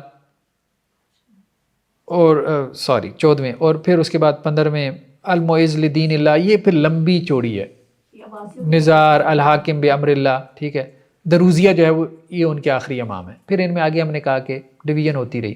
الحاکم بامر اللہ پہ آ کے دروزیہ بھی علیحدہ ہو گئے. پھر اس کے بعد الظاہر لاعزاز دین اللہ، پھر المستنصر باللہ. پھر یہ جو تھے نا 18ویں امام المستنصر باللہ تک یہ نظاریہ اور مستعلویہ متفق ہیں. یہاں آ کے ان کے 2 بیٹے تھے، ٹھیک ہے، المستنصر باللہ کے.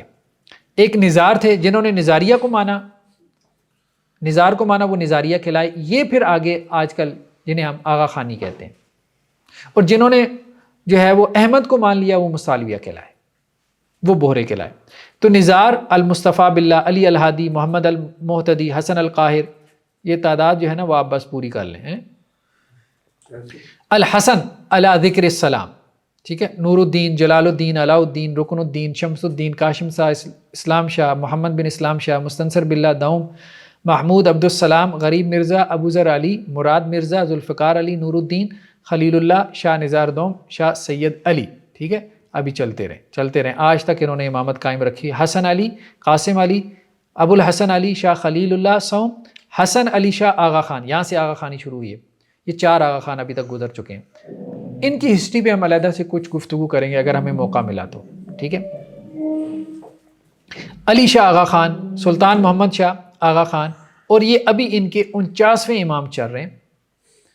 ٹھیک ہے، شاہ کریم الحسینی آغا خان، پرنس کریم آغا خان ان کو کہتے ہیں. یہ ان کے 49ویں امام ہیں. ان کی امامت ابھی جاری ہے. ٹھیک ہے، مستعلویہ جو دوسری طرف تھے تو وہ احمد، ان کا نام تھا المستعلی باللہ، تو اس لیے وہ مستعلویہ کہلائے. ٹھیک ہے، اور ان کے بیٹے تھے ابو علی منصور الامر باحکام اللہ، اور پھر ان کے بیٹے ابو القاسم طیب. ابو القاسم طیب کے بارے میں یہ کہتے ہیں کہ جی وہ غائب ہو گئے تھے، اور ان کے بعد سے اب یہ غیبوبت بھی ان کیا کون غائب ہوا. کسی نے کہا کہ جی یہ امام موسیٰ کاظم جو ہے غائب ہو گئے، کسی نے کہا امام جعفر صادق غائب ہو گئے، کسی نے کہا امام اسماعیل غائب ہو گئے، کسی نے کہا محمد بن اسماعیل غائب ہو گئے، کسی نے کہا کہ یہ طیب جو ہے وہ غائب ہو گئے. ہر ایک کے اتنے اقوال ہیں غیبوبت کے بارے میں، وہ ہم آگے چل کے دیکھیں گے. تو یہ کہہ رہے ہیں امام کی غیبت کے بارے میں شیعہ میں کوئی اختلاف نہیں ہے، لیکن غیبت کی تشریحات میں اختلاف پایا جا رہا ہے کہ کون غائب ہوا، اس میں بہت اختلاف پایا جا رہا ہے. یعنی کہ جو بوہرے ہیں ان کے امام غائب ہیں، اور جو آغا خان بھی ان کے بوہرے جو ہیں ان کے امام غائب ہیں، لیکن اس میں تھوڑی سی اور تفصیل بھی ہے، لیکن ابھی ہم اس کی طرف جانا نہیں چاہ رہے. آج ہم اسماعیلیہ کو کوشش کرتے ہیں کہ ہم اس کو تھوڑا سا کمپلیٹ کر لیں. حضرت علی کے بیٹے تھے حسن، حسین اور محمد بن حنفیہ. حضرت حسین کے بیٹے تھے زین العابدین، پھر ان کے بیٹے تھے محمد الباقر، پھر ان کے بیٹے تھے جعفر الصادق. جنہوں نے امام جعفر صادق پہ امامت ختم کی تو وہ ناؤسیہ کہلائے. ٹھیک ہے، 6 امام پہ امامت ختم، چیپٹر کلوز امامت کا. وہ کہتے ہیں جی امام جعفر صادق ہی غائب ہو گئے ہیں، وہی دوبارہ آئیں گے، وہی مہدی ہیں. ٹھیک ہے، دوسری طرف امام محمد الباقر کے چھوٹے بھائی تھے زید، جنہوں نے زید کو امام مانا تو وہ زیدیہ کہلائے. یہ ہم نے پہلے پڑھ لیا تھا. تو امام جعفر صادق کے بیٹوں میں اسماعیل تھے. ٹھیک ہے، تو اسماعیل بڑے بیٹے تھے. ان کے بعد عبداللہ افتح تھے. عبداللہ افتح کو جنہوں نے امام مانا تو وہ افتیہ کہلائے. اور کچھ نے امام موسیٰ کاظم کو مان لیا. پھر جنہوں نے موسیٰ کاظم کو مان لیا پھر ان میں بھی ڈویژن ہوئی. کچھ نے موسیٰ کاظم پہ کیا کیا، چیپٹر کلوز کر دیا امامت کا، تو وہ واقفیہ کہلائے. جنہوں نے آگے جاری رکھا تو وہ پھر اثنا عشریہ کہلائے. پھر اسی طرح سے امام جعفر صادق کے ایک اور بیٹے تھے محمد. کچھ نے محمد کو بھی کیا کیا، امام مان لیا، تو یہ سمتیہ کہلائے. ان کے فالوور میں کسی کا نام ہوتا تھا تو اس کے نام سے بھی معروف ہو جاتے تھے. تو 4 بیٹوں، امام جعفر صادق کے 4 بیٹوں کو امام مانا گیا. امام جعفر صادق کی وفات کے بعد شیعہ سپلٹ ہو گئے. کچھ نے حضرت اسماعیل کی امامت کو مان لیا، کچھ نے عبداللہ افتح کی امامت کو مان لیا، کچھ نے موسیٰ کاظم کی امامت کو مان لیا، کچھ نے محمد کی امامت کو مان لیا. ٹھیک ہے، یہ افتح وہی نا جس کا پاؤ آپ نے کہا تھا. جی. تو عبداللہ افتح کو ماننے والے افتحیہ کہلائے، اسماعیل کو ماننے والے اسماعیلیہ کہلائے. پھر اسماعیلیہ میں ڈویژن ہو گئی، کچھ واقفیہ بن گئے، کچھ کرامتہ بن گئے، کچھ آگے نظاریہ بن گئے، مستعلویہ بن گئے، دروزیہ بن گئے، آج تک چلے آ رہے ہیں. اچھا، ان کا کوئی کرائٹیریا نہیں تھا کہ یہ امام بنانے کا؟ کرائٹیریا تھا، اس پہ ہم گفتگو کریں گے. کرائٹیریا تھا، لیکن اس کرائٹیریا میں بھی جھگڑا کر لیتے تھے نا.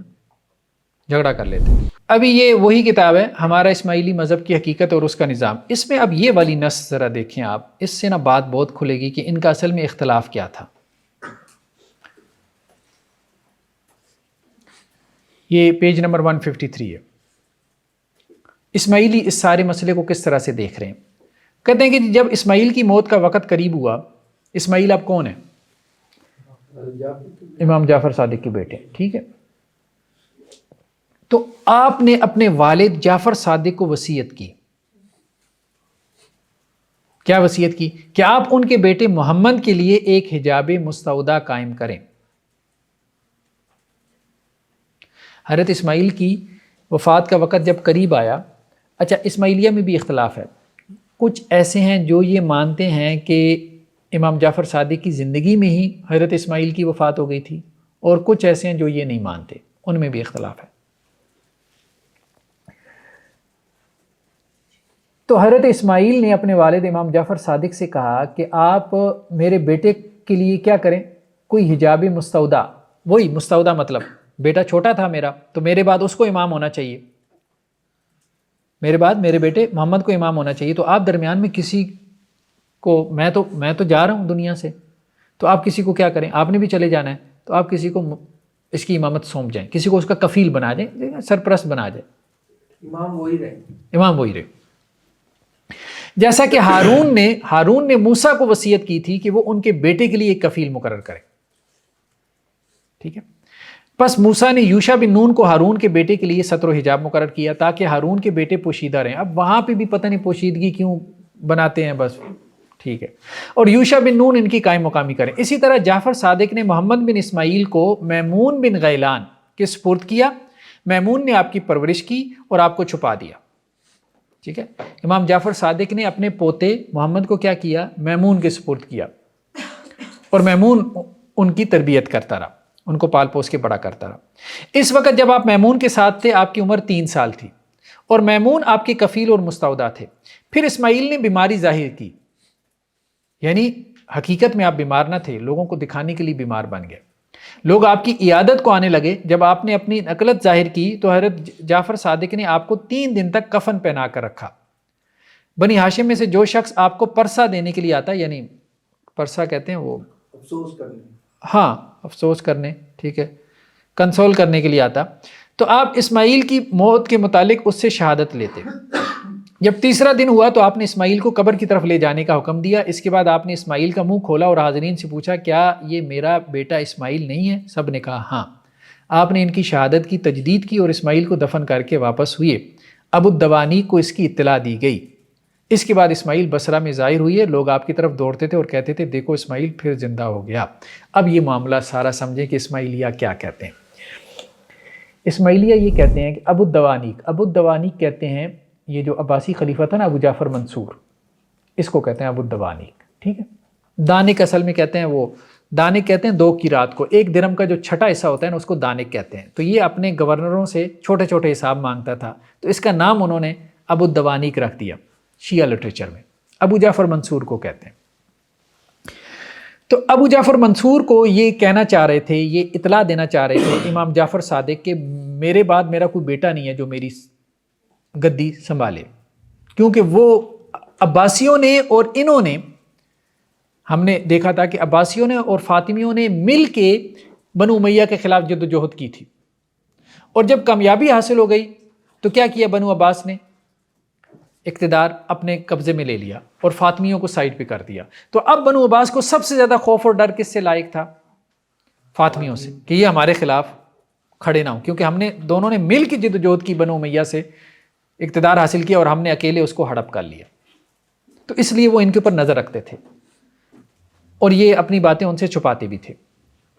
تو اب یہ معاملہ ہوا کہ امام جعفر صادق نے یہ کہا کہ ایسی، اچھا ان کی کتابوں میں یہ بھی لکھا ہوا ہے کہ ان کے ہر امام کو زہر دے کے شہید کیا گیا یا کسی اور طرح سے دھوکے سے مروایا گیا۔ وہ یہ کام کس نے کیا؟ بنو امیہ کے خلفاء نے یا بنو عباس کے خلفاء نے، یہ ان کی کتابوں میں سے۔ تو وہ ان کے ائمہ کوشش کرتے تھے کہ جی ہماری اولادیں وہ آگے ہمارا تسلسل چلتا رہے اور وہ حکمرانوں کی سازشوں سے بچی رہیں۔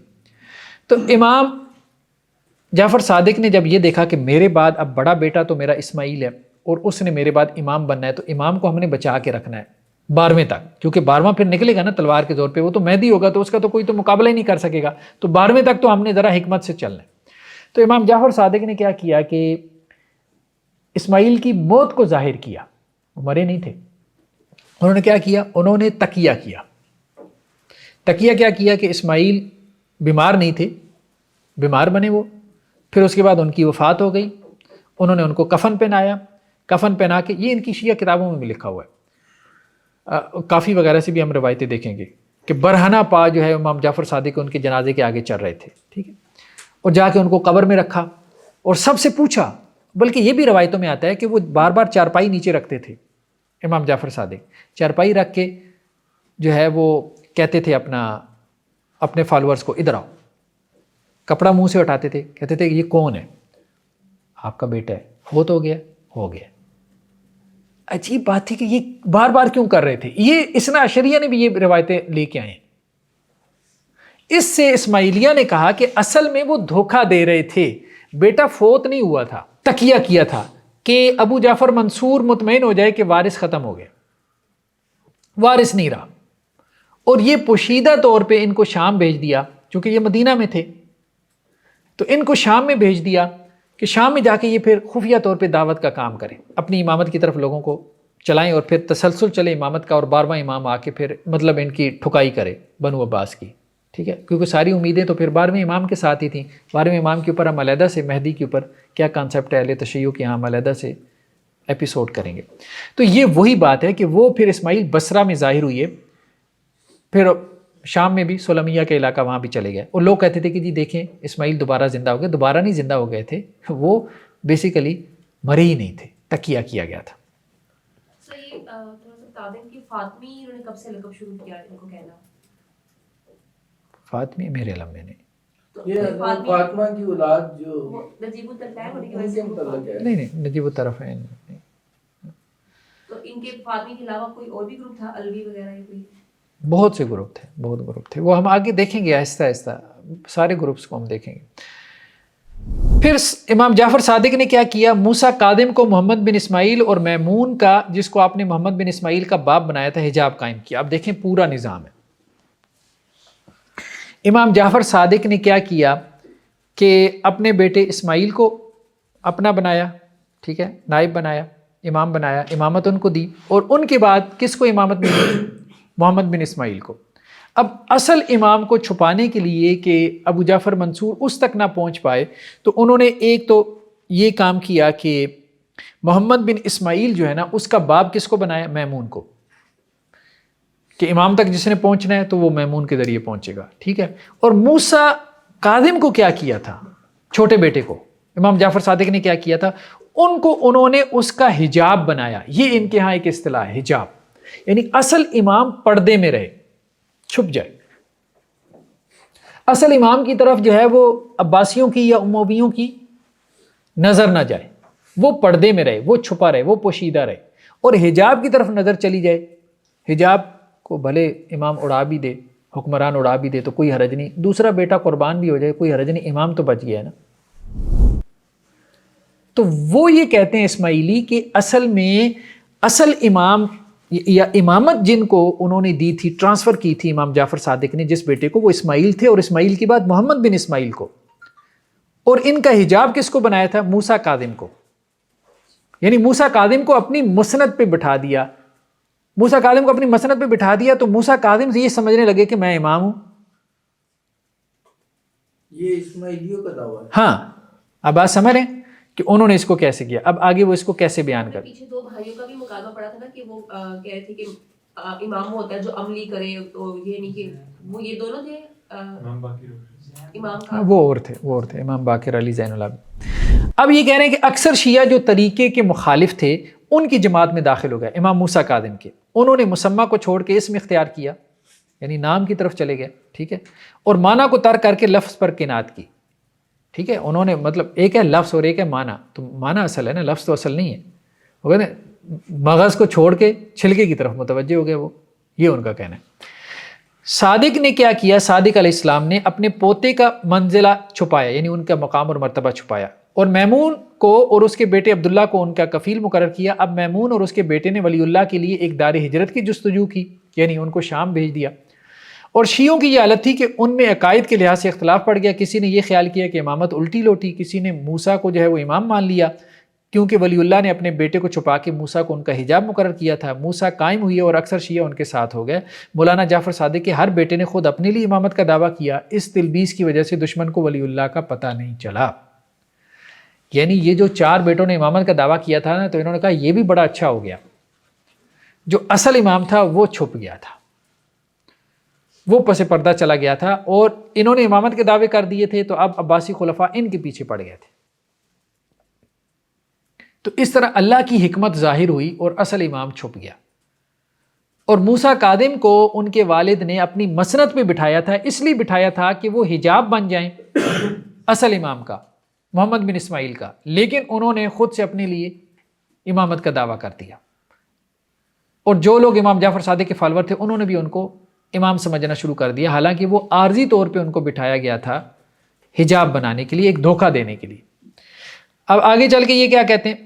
یہ جو آپ کے بیٹا، یہ کن کے متعلق انہوں نے بتایا ہے؟ جی، آپ کے بیٹوں نے ابو بکر اور عمر کی شریعت، اور آپ کے بیٹوں نے ابو بکر اور عمر کی طرح شریعت اور تنزیل کی خدمت انجام دی، یعنی امام جعفر صادق کے، اور ابو الدوانیق نے عثمان کی طرح شریعت میں تبدیل اور تحویل کر دی، یعنی ابو جعفر منصور نے۔ ابو عبداللہ امام نہ بن سکا، یعنی افتہ جو ہے، ٹھیک ہے، ابو عبداللہ افتہ جو ہے امام نہ بن سکا، کیونکہ اس کا کوئی عقب نہ تھا، آگے اس کی اولاد نہیں چلی۔ محمد، یہ جو وہ جس سے سمتی فرقہ بنا ہے، محمد نے حرم میں تلوار نکالی اور مناسک حج قطع کیے، ٹھیک ہے، اس نے حرم میں لڑائی شروع کر دی اپنی امامت کے لیے، حج کا معاملہ رکوا دیا۔ موسیٰ کو مولانا جعفر صادق نے ولی اللہ کا صرف حجاب بنایا تھا، یعنی محمد بن اسماعیل کا، تاکہ وہ دشمنوں سے بچے رہیں، لیکن موسیٰ نے خود اپنے اور اپنی اولاد کے لیے امامت کا دعویٰ کر دیا، لیکن ان کا دعویٰ باطل اور ان کا دھوکہ ظاہر ہو گیا، اور اللہ کا نور مولانا اسماعیل کی ذریت میں چمکا۔ یعنی وہ تو لفٹ ہی کوئی نہیں کروا، وہ تو کہہ رہے ہیں کہ موسیٰ کاظم نے جھوٹ بولا، وہ کہاں سے امام آ گئے؟ وہ خائن ہے، ہاں، اس نے خیانت کی۔ سب سے بڑا مسئلہ تو یہی ہے کہ تعین کیسے کریں گے کہ کون جھوٹ بول رہا ہے، کون سچ بول رہا ہے؟ روایتیں ان کے پاس بھی ہیں، آپ کے پاس بھی ہیں۔ یعنی امام جعفر صادق کے 4 بیٹے تھے، 4 بیٹوں میں سے اب چاروں نے امام کا دعویٰ کر دیا۔ کون ہے امام؟ آپ بتا دیں، چلیں اہل سنت کو تو پرے کریں نا، آپ بتائیں، دلیل سب کے پاس ہے۔ اور ویسے دلیل کی بات کریں تو آپ کے خود کے پرنسپل یہ کہہ رہے ہیں کہ سب سے بڑا بیٹا بننا چاہیے، سب سے بڑے بیٹے کو تو آپ مان ہی نہیں رہے، اور سب سے بڑا بیٹا نجیب الطرفین سادات ہے، آپ نے جس کو امام بنا لیا اثنا عشریہ نے، وہ تو لونڈی کی اولاد ہے۔ تو وہ یہ بھی کہتے ہیں، اسماعیلی یہ بھی کہتے ہیں وہ تو لونڈی کی اولاد ہے، وہ تو ان کو وہ ٹانٹ مارتے ہیں نا، لونڈیوں کی اولاد کیسے جو ہے وہ امام بن سکتی ہے؟ ٹھیک ہے، حضرت اسماعیل جو ہے نجیب الطرفین سادات میں سے۔ تو یہ جھگڑے پہلے اپنے تو ختم کرے نا اگر امامت اتنی قطعی تھی کہ 4 بھائیوں کو نہیں معلوم ہو رہا کہ امام کون ہے، اور والد نے کس پہ نص کیا؟ وہ کہتے ہیں جی نص کیے منصوص من اللہ۔ عجیب بات ہے، منصوص من اللہ، چاروں ہی منصوص من اللہ تھے، یا چاروں میں سے ایک تھا تو 3 نے جھوٹ بولا۔ اب جھوٹ بولنے والے ہیں کون؟ خود امام کی اولاد۔ تو سارا تو یہی ثابت کیا ہوا ہے آپ نے، سادات کو گندا بنایا ہوا ہے۔ یعنی یہ ایک مرحلے پہ، ایک لڑی پہ اختلاف نہیں ہو رہا، اوپر سے آپ چلتے ہیں تو امامت کے دعوے شروع ہو جاتے ہیں۔ تو یہ کس پہ جھوٹ بول رہے ہیں؟ اگر یہ منصوص من اللہ ہے تو کس پہ جھوٹ بول رہے ہیں؟ اللہ پہ جھوٹ بول رہے ہیں نا۔ تو اللہ پہ جھوٹ بولنے سے بڑا کیا گناہ ہوگا؟ ٹھیک ہے، قرآن میں اللہ تعالیٰ کہتا ہے نا، اس سے بڑا ظالم کون ہے جو اللہ کے اوپر جھوٹ باندھے؟ ٹھیک ہے، سادہ سی بات تھی کہ یہ امامت وہ تھی نہیں، بس ایک گدی تھی، بس اس گدی، وہ ایک علمی گدی کہہ لیں، ٹھیک ہے، اس کے حوالے سے بیٹوں کی خواہش ہوتی تھی۔ جیسے آپ کہیں ایک اسکول آف تھاٹ، ایک مدرسہ ہوتا ہے، ٹھیک ہے، ایک صاحب نے، کسی عالم نے اپنی زندگی لگائی، کو مدرسہ بنایا، تو اب اگر 5-7 بیٹے ہیں تو سب کی خواہش ہوتی ہے ہم اپنے والد صاحب کا گدی سنبھالیں، جگیر سنبھالیں، بس اتنی سی بات ہے، اتنی سی بات ہے، اس سے زیادہ کوئی بات نہیں تھی۔ یہ بات ہے تو سمجھ میں آتی ہے، اس میں سے آپ ایک کا تعین کر لیں کہ یہ اصل میں وارث تھا اپنے والد کا، ٹھیک ہے، لیکن خواہ مخواہ اس کو منصوص من اللہ بنا کے جس طرح سے تھیورائز کیا گیا تو وہ بہت ہی عجیب ہے. چلیں جی, سبحانک اللہم و بحمدک نشہد ان لا الہ الا انت نستغفرک.